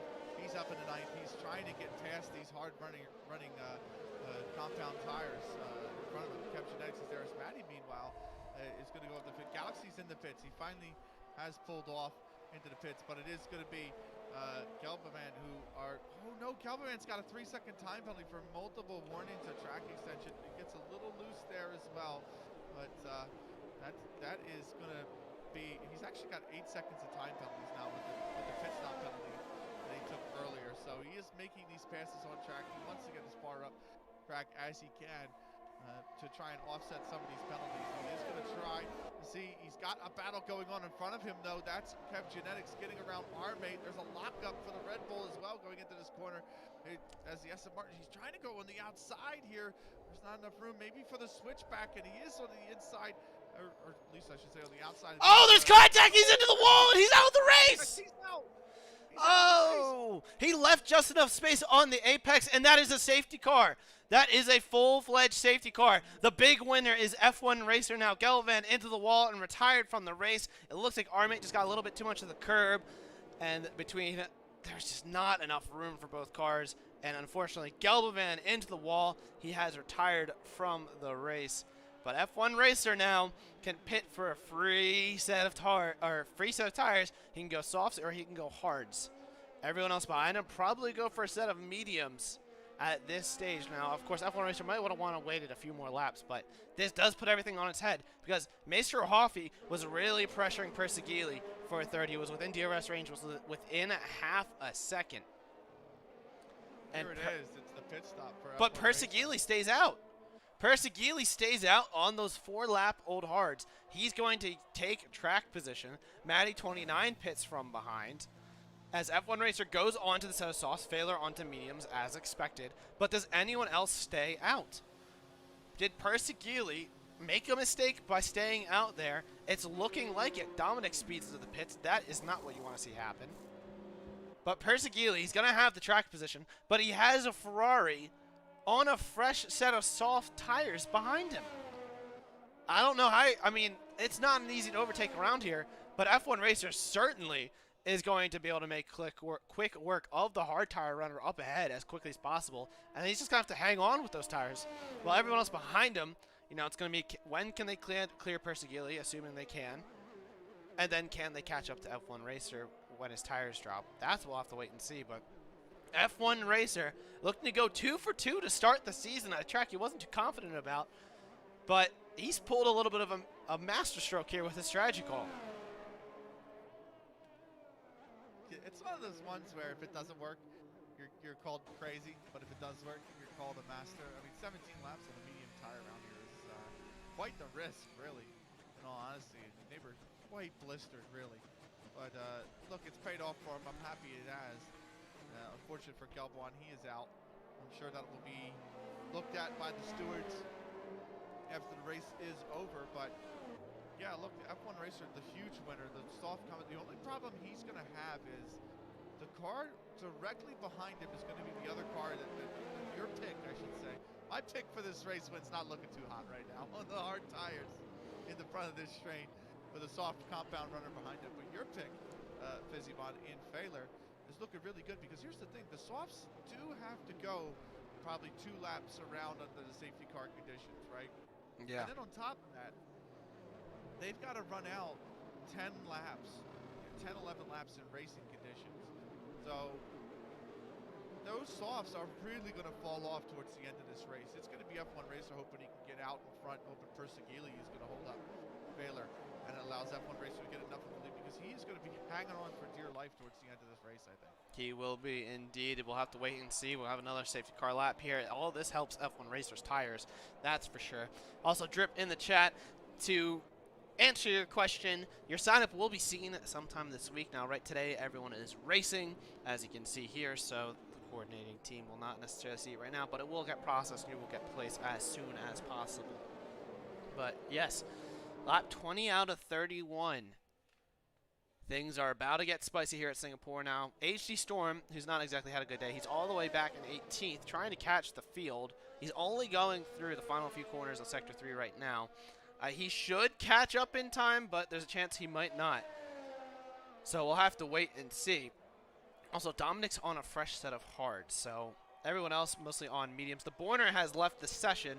Might have disconnected, so we'll see if we can get him in here as soon as possible. I'll see if he's on my friends list real quick. I don't know if he accepted my request, so if he didn't, then that would be unfortunate. It looks like he hasn't at the moment, so hopefully we can get him back here before we go green. But I believe HD Storm, by the looks of it, might catch up, and we might be going green with 11 to go at this stage. But it looks like the Borner's AI may be glitching a little bit, which could cause some unnecessary penalties for a couple of these drivers. Let's hope not. Let's hope we get him back in here very shortly. So it is going to be, I'm anticipating that we are going to go back green flag racing this lap. Let's see. The real test is going to be when the safety car crosses this line. I don't think we are, actually. I think we might have another lap here. So maybe a restart here on lap number 21. We get the restart potentially now as the rest of the cars, all but HD Storm is yet to catch up. But nonetheless, very interesting race, it has to be said, taking place here. Yeah, I'm looking at the glitch now that you mentioned, actually. He's all over the shop right now. I'd be very nervous if I was anyone around it. Yeah, our mate's going to get us. There's no collision. I didn't see any collision at all with the border. So there's that glitch you're talking about. Certainly that the stewards are going to take that penalty away.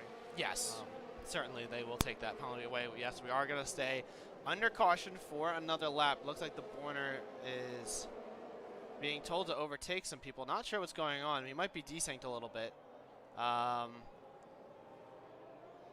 Yeah, this is not looking too good at the moment. A little bit of desync. Going on. Yeah, it's causing a little bit of an issue here at the back. So not sure what is going on here. He's kind of ghosting through people. And he's currently up in 6th, so of course the stewards will certainly look at this. So breaking the law. Yeah. That's about what it is right now. So our mate's penalty will definitely get removed. The Borner at this stage is, I guess, being told to overtake cars underneath the safety car. So that is certainly a glitch, because obviously he wasn't running all the way up at the front. He's pulled off to the side of the track. He's going to let the field through, it looks like. So when you pull off to the side like that, usually when you're off track, people can overtake you without any repercussions. They won't get like penalty for an illegal overtake if a car is off the track. That's exactly what he did. He shuffled to the back. I think that's fair. Now, of course, that time penalty for our mate, that'll get removed as long as he doesn't serve it. But I think what the Borner just did, I think that was definitely respectable and admirable, because it looked like the game was just telling him to overtake people, and that's what he was doing. And then he realized that, yeah, I wasn't this far up. I shouldn't be this high up. And so he's down, shuffled at the back. Meanwhile, it looks like HD Storm did pit again. So a little bit of a fresher set of tires. Now on softs. So the 2 cars in the back on a set of softs. Car running second on a set of softs. 2 cars on hard in Persegili. And I believe, I forget who I said before. Dominic. So, and the safety car is in this lap. We'll have 10 laps of green flag racing. Persegili going to lead them away. He can go whenever once the safety car's in the pit. The Borner yielding more positions now to Taisu and HD Storm as well. He is actually off the track, and he looks like, for me, yeah, it looked like he was all the way on somewhere else, so he might be having some issues right here. But we're about to go green. The safety car coming through the final few corners right now, and Persegili has the move. He can go whenever. However, the safety car still on track is entering the pit lane now. When does our race leader decide to pull the trigger? What kind of traction zone here? He doesn't have the tire advantage. There's a little bit of a burnout. He's going nice and a little slowly. It looks like, did Matty spin around? Matty's down in 11th. Not sure what just happened there, but he's lost a lot of time. Persegili goes, and now we are green flag, 10 laps to go. We are underway. Not sure what just happened to Matty there. He's down all the way in 12th. He might have lost the rear end, spun. So heartbreak for the Red Bull driver who was in the top 5. The Borner has retired due to his technical difficulties. But now is when we'll see what happens. Persegili got the jump on everyone but F1 Racer. Faler's out of DRS range already. Question is, can F1 Racer get the move done? Can he get it done this lap before we get DRS in 2 laps time? We'll have to wait and see. Getting a little bit feisty in the background though. Kev Genetics getting a little squirmy. And Malkin and Rivershan going to go side by side. Rivershan going around the outside of Malkin. Goes a little wide on that though. But he's okay. Contact, though, between the Alpine and the AlphaTauri behind. I think that was just due to the fact that that Malkin has not as much grip. He's going to go really wide, and Taisu is going to be through. These cars at the back on softs, while Sky Kartoffel on mediums.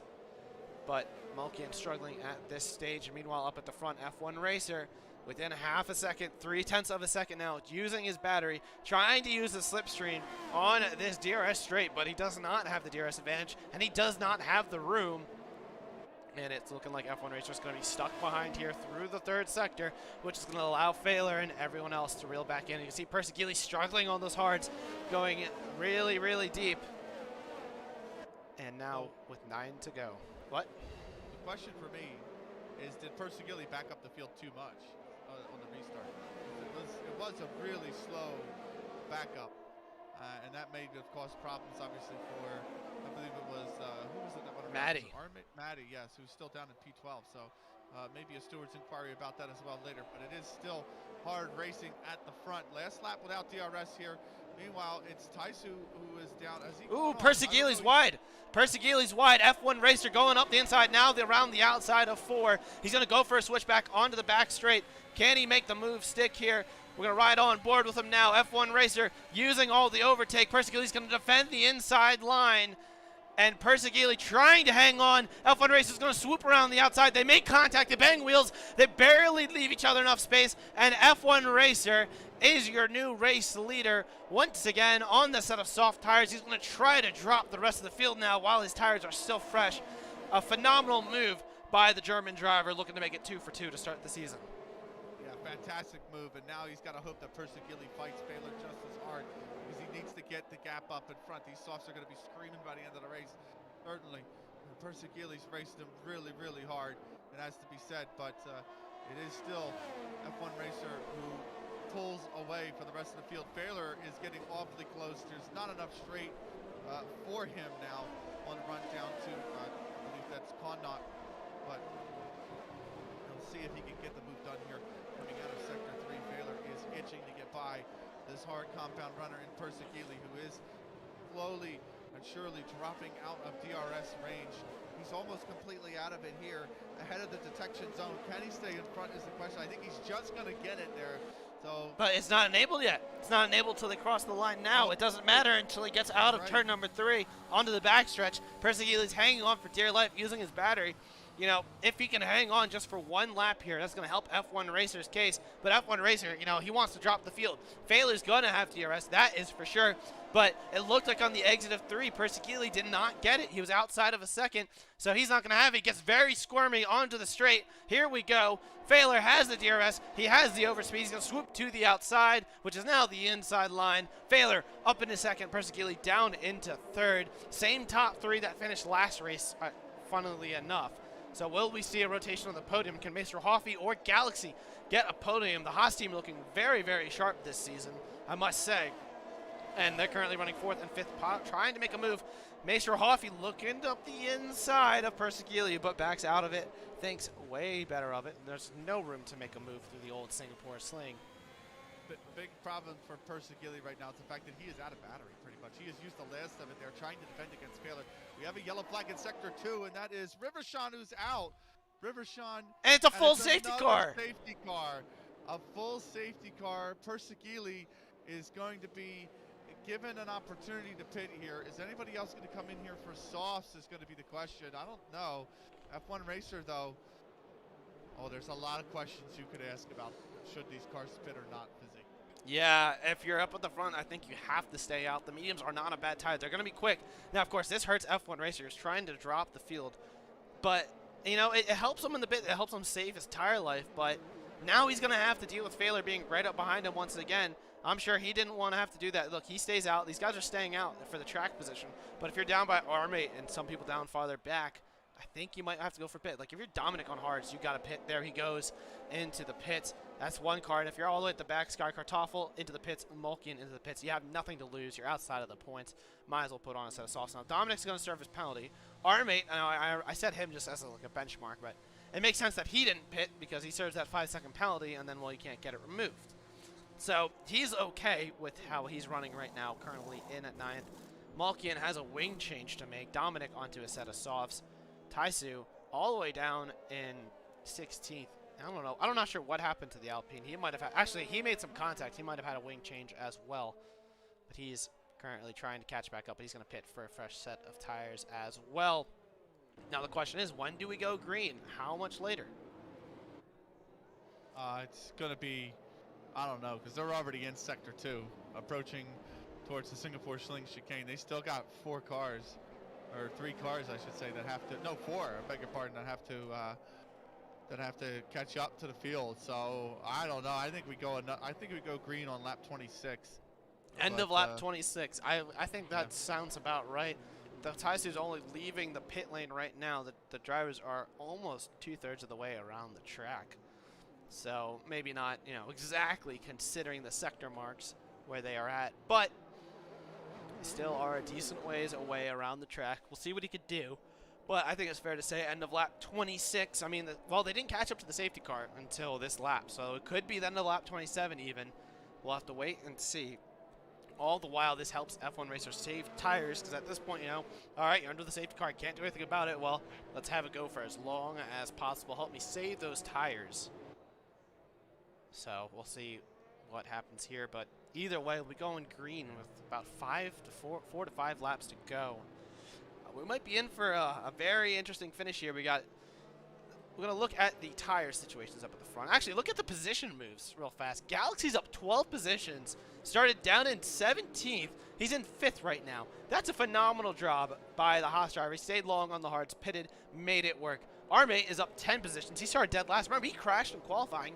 Now he has the time penalty that he can get removed, but he's running in the points right now in 9th ahead of his teammate who's down 7th positions as one of the bigger losers of today. So impressive job by both the Haas and the Red Bull driver to get up 12 and 10 positions respectively.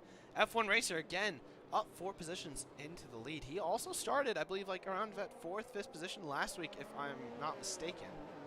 Or sorry, like, yeah, he wasn't up at the front, right? I don't think he was on the front row. Which one?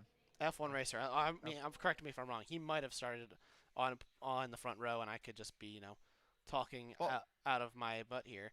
But no, he started 3rd. So I did make that mistake. But nonetheless, well, the other one, real quick, just to continue on that train, that could maybe do something here is HD Storm, because okay, sure, yes, the Williams have not had the pace all day, and he has fresh, soft runners behind him, but he also has cars in front in the medium compound runners that he could be looking to pressure, and he's only 2 positions outside the point, so maybe, just maybe, Williams might be able to do something here with the softs compared to the mediums. I doubt it, but it's an outside possibility as well. Yeah, and I mean, anything can happen. I mean, we have Persigali on 11-lap-old hard sitting in 3rd place right now. It's going to allow F1 Racer and Faler to kind of have their battle for the win, a rematch of last week that we saw in Austria. Funnily enough, last week it was F1 Racer on the mediums and Faler on the softs, and the medium runner won the race. Now, in this case here, the softs will be more, you know, prone to wear as the safety car is in this lap. But we're going to have ourselves a nice little finish here. Persigali's trying to hang on to that podium. Maestro Hoffy and Galaxy both trying to get a podium for the Haas team, trying to get things going for the Earl Kalai Haas F1 team. Kev Janek's in 6th, having a good result in the Mercedes. He actually said before the race he doesn't know how his internet's going to hold up because it's been a little buggy for him today. It's doing pretty well so far, so knock on wood, Kev, doing good. Lucas also on track for his best finish of the season, the CDR driver from Brazil, looking pretty good. And then Virtual Nico looking to get the first points for the Aston Martin team today. Armate in 9th and Jared down in 10th, but it's all F1 Racer at the front. It's all going to be, when does he decide to go? Pace car is in the pit lane. He's weaving, keeping his tires up, and there he goes. F1 Racer is going, and we are underway here. 5 laps to go in the Singapore Grand Prix. He doesn't get a great getaway, and it's looking like we got a yellow flag in Sector 3. Skycar toffles off into the wall before he gets to the start-finish line. I don't know if that'll bring out a virtual safety car, but he's in a pretty dangerous part of the track. But we're going to stay green for now. It looks like the stewards think they can get it cleaned up in time, but unfortunate that he ended his day in the wall before he even got to the start-finish line on the restart. But F1 Racer leading away, does not have much of a room on Faler. Wonder if his tires... Oh, Persegili with a huge Tokyo drift. That's going to leave him vulnerable to all the cars behind. That creates a second gap to Faler up ahead. It looks like he locked the rears and went straight sliding at the end of the DRS straight. And now it's unleashed the top 2. Yeah, top 2 breaking away here with a lot of pressure from Maestro Hoffy, who would love nothing more than to take the podium off of him.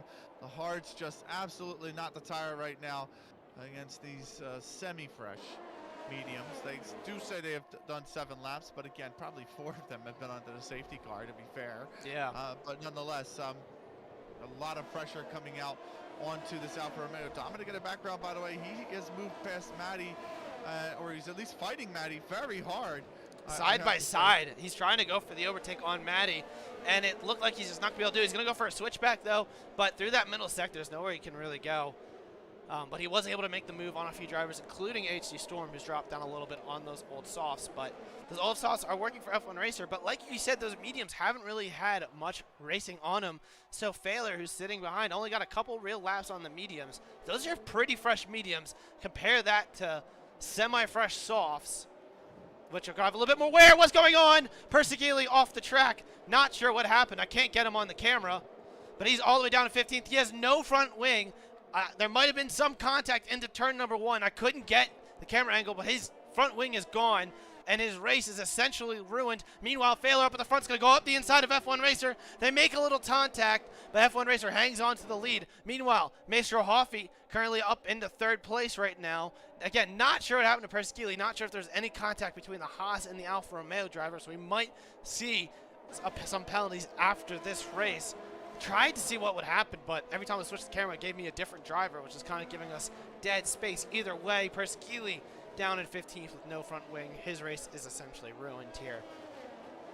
The joys of observing Formula One racing, but it is going to be Lucas who gets by Kev Genetics up the front. Meanwhile, by the way, Dominic does get the pass done on Matty, so he's up to 10th.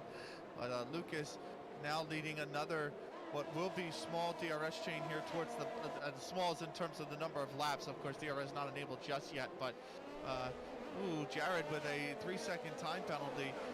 So that's actually going to bring a driver like Maddie and even Taisu into play, although Taisu has 6 seconds of penalty himself. So we'll see. You know, Taisu more out of it, actually. But still, the point being, that'll bring the drivers behind him into contention here. Yellow flag in sector 3. Who is that? HC Storm. He is around. He has no front wing either. So another driver with no front wing. But back towards the front, Nico here putting a lot of pressure on Kev Genetics for P6 as Faler puts a lot of pressure on F1 Racer here for the race lead. Yes, with DRS enabled this time around, Faler's going to try to use the advantage to make the move stick. F1 Racer's going to take the inside line. He's going to defend. Faler's going to try to break late around the outside. He does just that, but they make a little contact on exit. Faler wasn't really able to hold as much speed as he wanted, but going through the right side, Faler has the inside line. He has the lead, and what does F1 Racer have to say about it? Can he come back here with 2 to 2.5 laps to go? It's going to be tricky. The soft's certainly going to be screaming at this stage. Can he come back with Jan Faler, who has taken the race lead with 2.5 laps to go? Meanwhile, that's kind of closed in Maestro Hoffy a little bit, who's now 1.2 behind. If those softs do start to go, Hoffy looking to possibly steal a second place finish here for the Haas team. As you can see, F1 Racer just losing a lot of time through some of these very technical parts of the track where you really need all of your tires. So F1 Racer's tires definitely have seen a better day, and it's looking like his strategy, because of those safety cars, is not going to be perfect. I mean, he's certainly going to be in a better position than he would have been, but he's already lost DRS range to the German ahead, and he's got Maestro Hoffy now within striking distance behind. It's going to be a really brutal last 2 laps for our current championship leader, who might become a former championship leader by the end of this one. Yeah, he's really fallen off the pace here. And Maestro Hoffy and Galaxy would love to eat that up, because they would love to get the Haas a double podium. It'd be huge for them and for their standings in the Constructors' Championship. But still, they are running out of time to do so. We're on the penultimate lap here. Faler miles ahead. In the back, by the way, the fight for the final points playing position. Matty pulls within a 10th, or within 2 tenths here of Dominic. So the medium compound runner trying to get the pull back. One Dominic going down. Mulchian, by the way, making the pass behind him on Taisu, but Matty can't get it done. It's just a giant DRS train. Meanwhile, back towards the front, Maestro here is really closed in. F1 Racer, the run down to the Memorial corner. Of course, there's a flag in sector 3. That looks to be maybe Persegili again. That is Persegili into the wall there. He's gotten going again. At this point, we probably won't see a safety car. Taisu, though, is into the wall at the Singapore Sling. That's another DNF of the race. It's the 5th victim of the track. As F1 Racer is feeling a lot of pressure from Maestro Hoffy's Faler just pulls away off into the sunset. Meanwhile, Maddie will get points by the looks of it, because Jared and Dominic have those time penalties. Our mate will regain P8 as long as he gets that penalty removed, which it should happen for him due to the glitch under the safety car that we saw. Either way, though, Faler is going to lead the way coming to the white flag here, 2 corners up to it. And F1 Racer hanging on for dear life right now. But Jan Faler going to take the white flag. Final lap sponsored by Driver61. Visit driver61.com today to learn more about their coaching and consultation sessions. But back to the action on track. Mr. Hoffey pushing F1 Racer through the first few corners. This is going to be huge. Can Mr. Hoffey possibly make the move here stick and possibly leave the door open for his teammate as well to get through, get a double Haas podium? That's not something we have seen in a long time here in tier number 1. But Mr. Hoffey's going to go for the move. He's going to go for the inside line. He has the position, and Mr. Hoffey up into second place right now. Galaxy unable to fall through, and that's a car round. Nico is round. The virtual driver is round. It looked like if there may have been some contact with Kev Janex, he might have broke too late, but either way, he is round and out of the points. It is heartbreak for the Aston Martin team yet again with both of their drivers outside of the points, sitting there thinking what went wrong. But up at the front, what went right? That is Jan Faler, 4.2 seconds clear of the field. The German driver started on the front row, took the lead early, had essentially the command of this race until the safety car kind of flipped everything on its head, but he was able to regain the lead, and he is running away. He's only got about 8 corners to go, which sounds like a lot, to be honest, which it is, but Jan Faler looking to close out here, get his first race victory of the season, and to retake the championship lead, which he ended last season on top of. Jan Faler, 2 corners to go. The German driver in the McLaren is going to win in Singapore at Yas Marina Bay. Behind him, Mr. Hoffey gets his maiden podium of the season, with F1 Racer coming home in the 3rd spot. Galaxy in 4th. Lucas picks up a time penalty on the very last few corners, which is heartbreak for him. Kev Janex comes home in 5th. Maddie 29 up into 6th. Now, our mate should shuffle up a few positions after that penalty removal, so do not forget him. Malkian does come home in 7th. Lucas drops to 8th after that late race penalty. Jared down in P9th, our mate in P10th for the time being, and the Aston Martin of Nico looking outside in on thinking, what if, because of that contact down 11th. Dominic will finish 12th, HC Storm 13th once he crosses the line.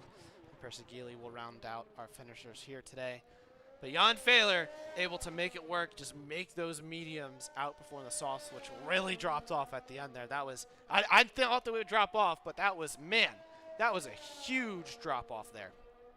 Absolutely. It was a really, really hard drop-off. And we did say that these softs are going to be pretty much at the end of their life here towards the end of this race. Even with the safety cars, it couldn't save them. And that's exactly what happened is Persegili's gone full Tokyo drift here before coming across the line. But you know, that was always the risk under pitting with the softs the first time. But I think if you're F1 racer, you had to take the risk, right? You could not take the risk, given that you were gifted the safety car 17 laps into the race. But still, it is going to be a podium for F1 racer, so not all things bad. But nonetheless, a fantastic race overall. A lot of chaos here towards the second half of the race. It was pretty standard going the first half, right? A lot of good close racing, not a lot of overtakes as you get in Singapore. But towards the end, it was absolute pure chaos. It was. It really was a very entertaining Singapore race. You know, definitely one of the most entertaining ones I've seen, with strategy call causing things to be a little bit different late there in the race. And it's Jan Faler who's going to come out on top here. Mr. Hoffey does get the podium for the Haas team. But we'll have to see. I don't know what happened to Persegili there. It might have been due to contact due to Mr. Hoffey, so hopefully the Haas driver does not lose the podium for his sake. But either way, his teammate did come home in 4th. So the Haas team picking up a huge haul of points here, which will definitely help their constructors' standings. Actually could bump them into the lead. Don't quote me on that just yet. But it will be Jan Faler on top, Mr. Hoffey in 2nd, F1 Racer rounding out the podium, then Galaxy coming home in 4th, Kev Janex 5th, Maddie 29 6th, Malkian in 7th, CDR Lucas in 8th, Jared in 9th, our mate will come home in 10th for the time being, Nico 11th, Dominic 12th, HD Storm 13th, Persegili 14th. Out of the finishers, we're going to go ahead and get the race director as always, just in case any drivers need it, which I'm sure, you know, we'll see our mate using the race director to get that penalty removed. It's interesting because he also was the one who had contact with Gelboan, who put him out the race, essentially. So That is We'll see true, if the yeah. stewards really what the stewards' decision will be. Certainly, the uh, final position I would say of our mate is up in the air, but we'll see. Overall, Fizzy, an absolutely fantastic race. It has to be said. A big surprise actually with Persegili spinning as well. I mean, it really one of the fastest racers. Our pole sitter didn't finish in the points as well. I mean, that's a big change or big shock, I should say. So, uh, but overall, a lot of action. You couldn't ask for a better race, and overall, really solid. Another week of solid racing here at Apex Online Racing. It is indeed. Now, of course, the interviews will be open post race here. We'll see if we can get any of our drivers in. But yeah, it was a very, very eventful race there, coming down to the wire. Now, going into this race, it looks like we're gonna have Mace Rahafi and Galaxy in the box. We're gonna go ahead and bring in Mace Rahafi first.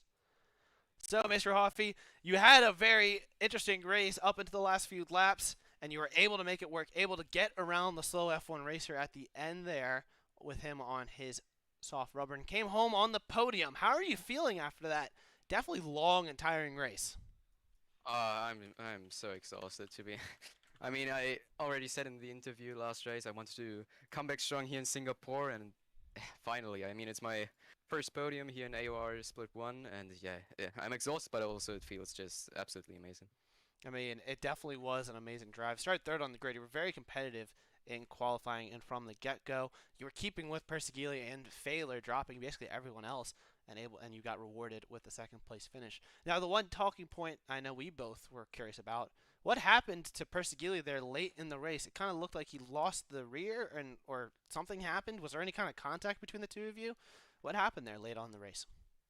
I just can speak for myself, but yeah, for me it looked like he just spun away, so I was like 20 meters away from him, so yeah, unfortunate for him, but yeah, it seemed like just was only his mistake. Ah, that is unfortunate to hear. Well, congratulations on the podium for sure. I mean, it was a good race. Now, I have another question for you. In qualifying on the wets, you were able to carry that pace over into the race. Back in qualifying, were you using a dry setup or a wet? Like, what was the thought? What was like your fear when you first loaded into the lobby and saw the rain? Did you get a little scared there, or you're always like, I'll be fine on a dry setup here, or I'll just gonna go for the wet setup just to get through qualifying and survive, and then just go from there? Uh, so I was very scared because actually this was my second intersession ever in this game and my first wet session ever in this game. So, oh, full wet session. So I was completely scared because I basically don't have any experience in this game when it comes to the rain. But coming back to your question, I used a dry setup because it was just too foolish to not go on a dry race setup when the race was completely dry. So yeah.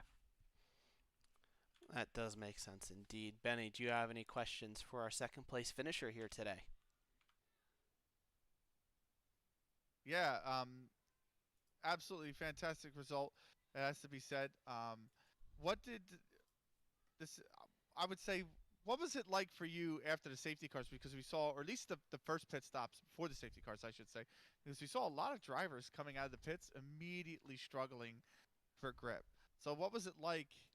What were the conditions like in terms of the grip for you, kind of in that middle part of the race prior to safety cars coming out? On the hard tie, it was actually pretty good. I mean, the pace was very comparable to the mediums. So of course, like the first two laps are quite hard, quite difficult on the hard tire because yeah, they just struggle to heat up and get this temperature in the tire. But yeah, after like three laps, it's basically just a medium tire which can last longer. So yeah, was all right, I guess, in the middle part of the race. And for next week, we have, oh, I just had it up. Here we go. We have, I believe that's Yas Marina next week. Correct me if I'm wrong, Fizzy. But what is it? Does it attract you? Kind of look at Singapore and you look at Yas Marina and say it's very technical, especially in that third sector like Singapore, or is because of the straights are so much longer at Yas Marina than they here at Marina Bay. Um, is it something that where your changeup is going to be, or your setup, I should say, is going to be drastically different?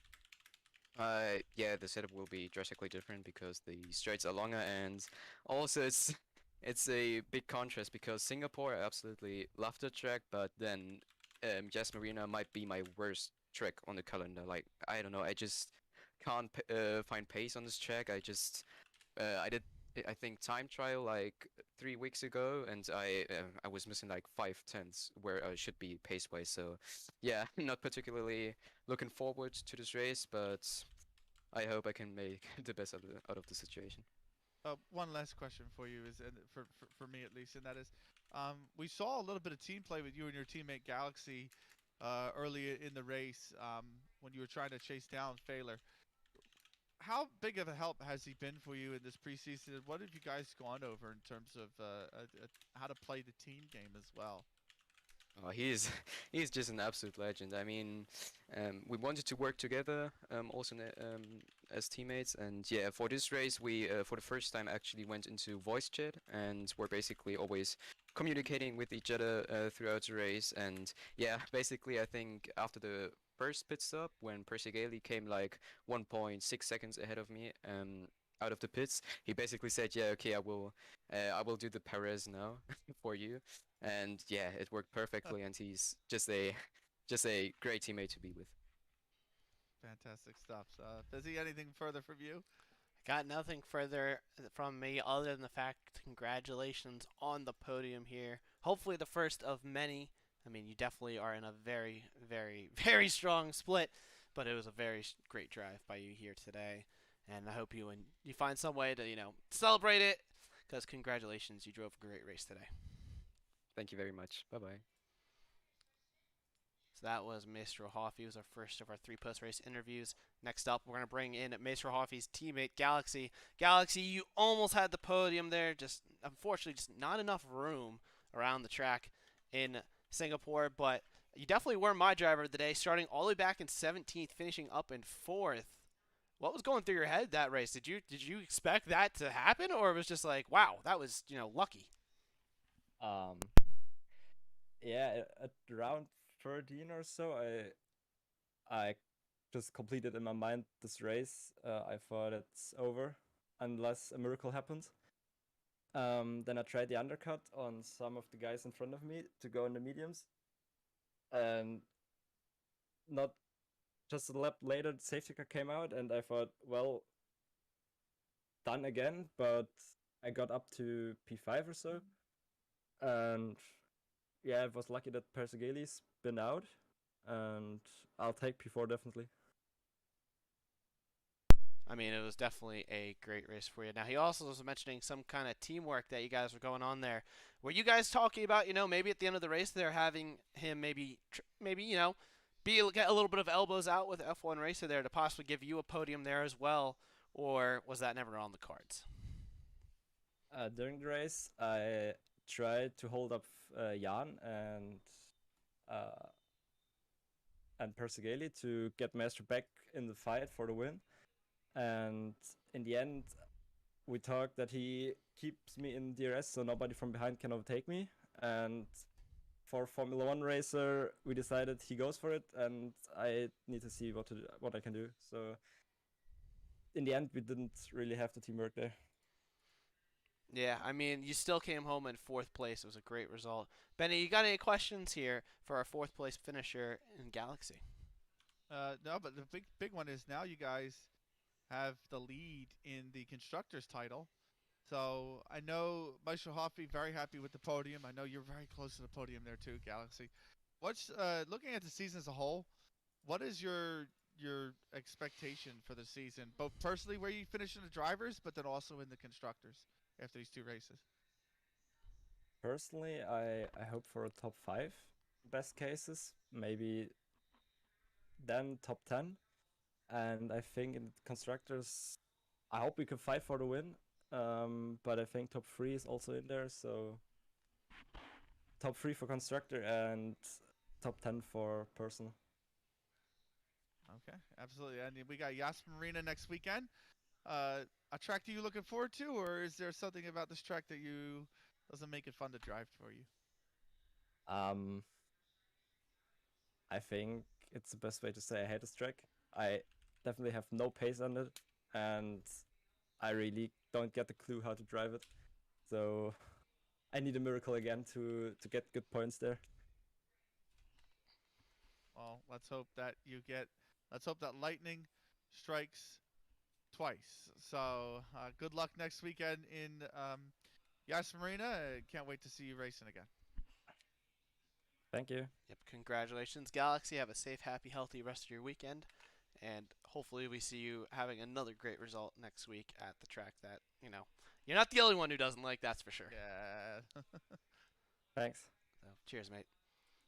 All right, that was our second of our 3 post-race interviews. Last but not least, we're going to go ahead and bring in our race winner back on top. We asked you last week how you thought this week would go, and you were feeling pretty good about it. And you did come home on top. Did you ever have any doubts that you would win that race, especially when that safety car came out, or did you always feel after you got that lead early on, at the start of the race, excuse me, did you feel that you had it in the bag? I was a bit worried when the second safety car came out because I was sure that F1 racer pitting for softs instead of mediums. Well, instead for hards, I guess, because it was on mediums anyway, the first stint. During the first safety car was a mistake, and that the mediums would go off in the end.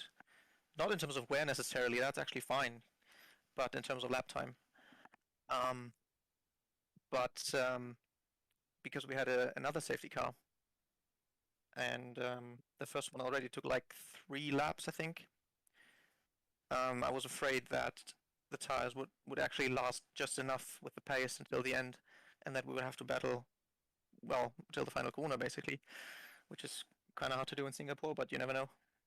To fight for the race win, which I thought before all safety cars was quite comfortably in my hands, given that I had my car quite nicely under control. I felt like over those curbs and everything. I was quite afraid before that because obviously it's Singapore and I don't like Singapore. But I felt good. But the safety car changed things, of course. But after that, after he didn't pull away when passing Persegili, and when the second safety car ended like 5 laps before the end, I think, I was quite confident that him not pulling away was a good sign that his tires already were not feeling that great and that I would overtake him before the end. I mean, it definitely was. It did end up going in your favor, that's for sure, even though there were some doubts there. Now, I'm trying to think, the race wasn't as eventful for you as you probably would have wanted, of course, or maybe that was what you wanted there. But I'm trying to think of a good way to put this. I'm having a brain fart here, Benny. Do you got any questions for Faler? I just straight up just mentally missed a click there.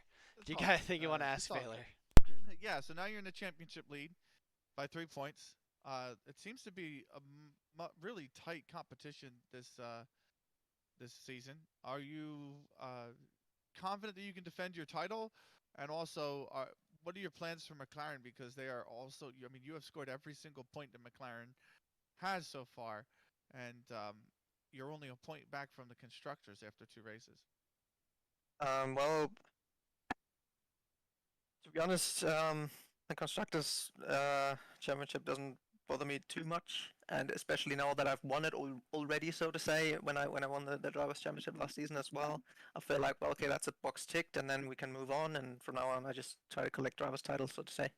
I mean, I do all I can, right? Because obviously, to win the driver's title, I need to collect as many points as possible, which is exactly the same thing that you need to do when you want to win the team's title. So I'll do my part, and yeah, I hope my teammate feels better next race. So if you're listening to this, if you have watched the race and still around for the interviews now, get well soon. So he can come back and collect some points as well. For the drivers' championship, I think, yeah, we might have a bit of a closer fight this year.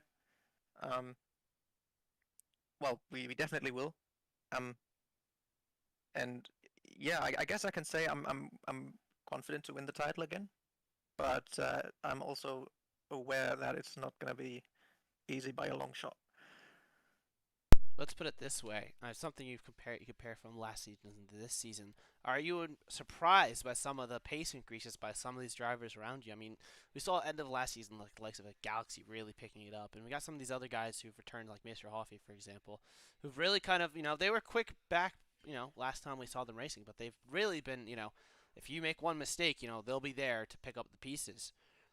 Do you is that something that's gone through your head when you think, all right, there's kind of a lot more, competitors out here that I have to worry about. It's not like how it has been the previous couple seasons where it's been like a one-on-one fight as the stretch has gone on. Well, I'm not surprised really. I mean, I've been racing with F1 Racer a lot this year. Also outside of AOR, so I know how quick he is and how quick he has become, especially in the past 2 years, really. Um, and as you said, I knew Maestro was also quick from the get-go. Then we saw the TTs where he set, I think, the fastest times of all of us in Split 1. So I know he had serious pace again and is probably going to challenge for something this year. And then we also have other new drivers who you never really know how quick they can be, but I always expect, first of all, I try to expect that everybody's going to be quick, so I know that I give my 100% and I'll think, well, he's some new guy, so, whatever, and then my lack of concentration here and then. So I'm not surprised. I'm also kind of happy because, I mean, last season also was not easy, but when you win the title with one race to go, it's relatively comfortable.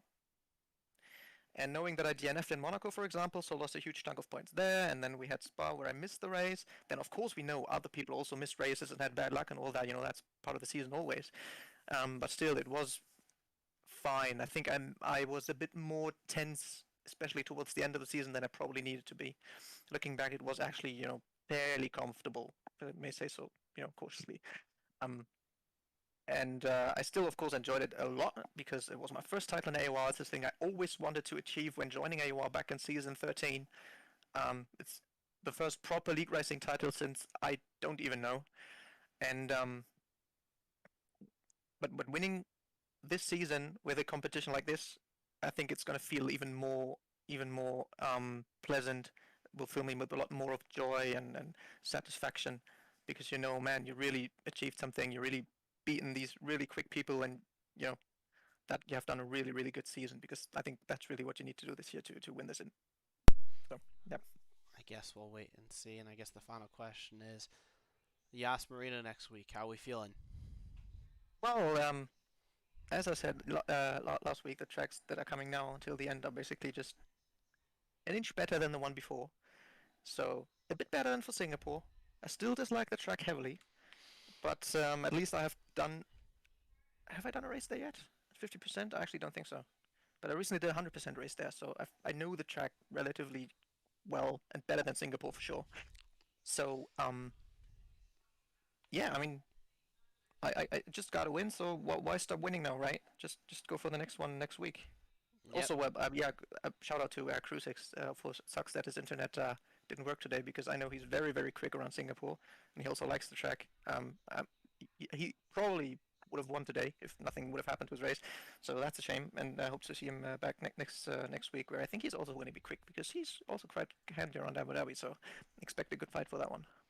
Yeah, but that is unfortunate to hear. But yeah, we do look forward to seeing him back as well, because he's going to just be another quick driver to add to the ranks. Didn't have a good Austria, and unfortunately didn't come today, but he'll come back with a vengeance, that's for sure. Well, thank you, Faler, for your time today. You put on a show, even though Singapore is Singapore, and you came away with that big win. Congratulations on getting your first win of the season.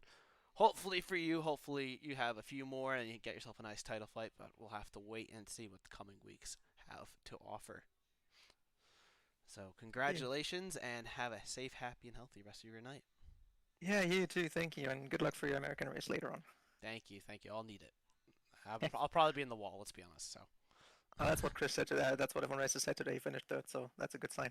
Well, knock on wood. We'll have to wait and see. You can tune in later and find out. Yeah, so maybe, yeah. So Might actually do. Let's see. So yeah, thanks for commentating, you too, and then yeah, have a great week. You You too. as well. All right, that was Jan Faler. Now, before we bring our closing statements here, I'm going to go ahead and bring up some of the standings. I have them in a picture, but let's see. These are the old standings from the previous season, so that's obviously not what we want. I But got it ready to go if you need to. all right, So. I'm going to see if I can pull it up. So we have, I'm going to say 23, and we're going to go ahead and add these files where I want to basically just start getting these posts up. But right now, as it stands, we have Jan Faler back on top of the Drivers' Championship. And then after that, we have the Constructors, which we do have the Haas team for their first championship lead. Now, I'm going to pull up on the screen right now. There it is. Not the perfect way to put it. Don't know why. Okay, now it just went bigger. Oh, it's because it's being a pain. That's annoying. Not sure what it is doing for me, but either way, we'll go ahead and look at the constructors' standings first. Not the best POV that I've done. I do apologize for that. But Haas on top right now, 44 points with a 1-point lead over McLaren, jumping 4 positions over Ferrari, and then Mercedes down to 3rd. Red Bull up into 5th. You know, Red Bull's been interesting. You know, both of their drivers, you know, they haven't been able to really capitalize off of the pace they've had. I mean, today we saw, you know, Matty was able to come home in 7th, but he was running up higher. Yeah, look, but both finishing in the points this weekend, right? That's a big step towards the constructors. They picked up 9 of their 19 points today, with both finishing in the points. So that it's good for them, right? It's a good improvement. Alfa Romeo down to into 6th, despite a 3rd place finish from last weekend. As they didn't finish. So Sky DNF'd and Persigili had that spin that took him out of the points. He did get fastest lap, by the way, so no bonus point given out this weekend for the fastest lap as well. And then, of course, there is AlphaTauri in 7th. They pick up 11 points. They actually picked up 10 points today. So they came in on 1, Fizzy. They leave on 11. And Williams has moved up as well. They were off the bottom. Remember, they were in 8th. Now they were on the bottom. And now it's Aston Martin, who was so close, and they heartbreakingly lost or finished outside the points in the end, with Galbon being put into the wall. And then obviously Alpine still at the, or now I should say, at the bottom. Dominic finishing in 12th, and Taisu finishing 2 laps down in 15th. And now we'll go back over to the Drivers' Championship. We'll bring that full screen. We'll go ahead and put what looks to be the top 11 on the screen. Jan Faler at the top, like we said, with his 2 podiums. F1 Racer also with 2 podiums. The difference being he has a 1st and a 3rd versus the 1st and 2nd that we see on Faler's name. Galaxy's actually 3rd in the championship. How about that? For the Haas driver, up to 24 points, up into 3rd. He moves up a position. I think that's his 2nd P4 on the season. So Galaxy, you know, finishing P4. We saw that from Americas. You know, P4 can get you that 3rd in the Drivers' Championship. Macer Hoffey up 5 positions into Shout 4th. out to yourself. Hey, you know, sometimes you just gotta, you know, speak from experience. That is the Obama meme, putting the Medal of Freedom on himself, Yes. by the way. That Just is put- exactly what that is. Somebody make that meme for me, please. But anyway, continue. Yeah, we'll just put my face on it. Persigili drops down into 6th after that heartbreak of a finish. Matty 29 goes up a position up into 7th. Another what could have been race. I think we're gonna, you know, it's only a matter of time until we get Matty 29 finishing on that podium. He's had the pace to compete up in the top 5, and it's just been heartbreak between last week getting spun and this week. I mean, it looked like he probably got spun or he spun under the safety car, which is what cost him there. Rivershine drops 2 positions down to 8th. Definitely not the race that the Czech driver would have wanted. Our mate drops down 2 positions into 9th, and Malkian rounds out the top 10 today. Yeah, definitely a very, very eventful race. A very fun one, especially for Singapore standard. A lot of overtakes. I mean, a lot more than I thought we would have today. Yeah. A lot of drama. A lot of fair, hard racing as well around a lot of these corners. It was an absolute joy to behold. But before we go off, Fizzy, got one last thank you to our wonderful sponsor. the action. We are proudly powered by Driver61 and SimSok. Driver61, you get a 25% off consultation session, free coaching session when you use code AOR Driver61. Visit driver61.com/sim-racing/D61-sim-racing-academy for more information on that consultation session and coaching session, and SimSok as well. Big thank you to them. Fizzy's a big fan. I am as well. They have strategically placed unique grips, cushioned heel for comfort during endurance events, breathable panels, arch support. Gotta love the arch support, much needed, and special Cool Max yarn that wicks away moisture. That means there is no more feet slipping off of your racing pedals finish. Or visit SimSok, SIMSOK.com to grab yourself a pair today. Yep. And that is all from us, folks. It was a fantastic race. It was a super race, and Singapore did not disappoint here today. Jan Faler finishes on top. We'll be back next week for round number 3 at Yas Marina in Abu Dhabi. It should be a very, very interesting race. Again, another track that may not be a driver's favorite. However, it should still bring plenty of action. This has been another feature presentation of Apex Online Racing Formula 1 action here, tier number 1 on PC. Thank you all for joining today. We look forward to seeing you next time here, next Sunday, same time, 8 p.m. UK. And in the meantime, go ahead and keep an eye on the AOR socials and the AOR YouTube as the ACC leagues have been kicking off. They'll be returning tomorrow here at, I believe, 7:30 UK for the Split 1 race and then the Split 2 race on Tuesday. Don't miss any of the action here. Those seasons are kicking off as well. Thank you ever so much for watching, and we'll see you guys next week here on AOR.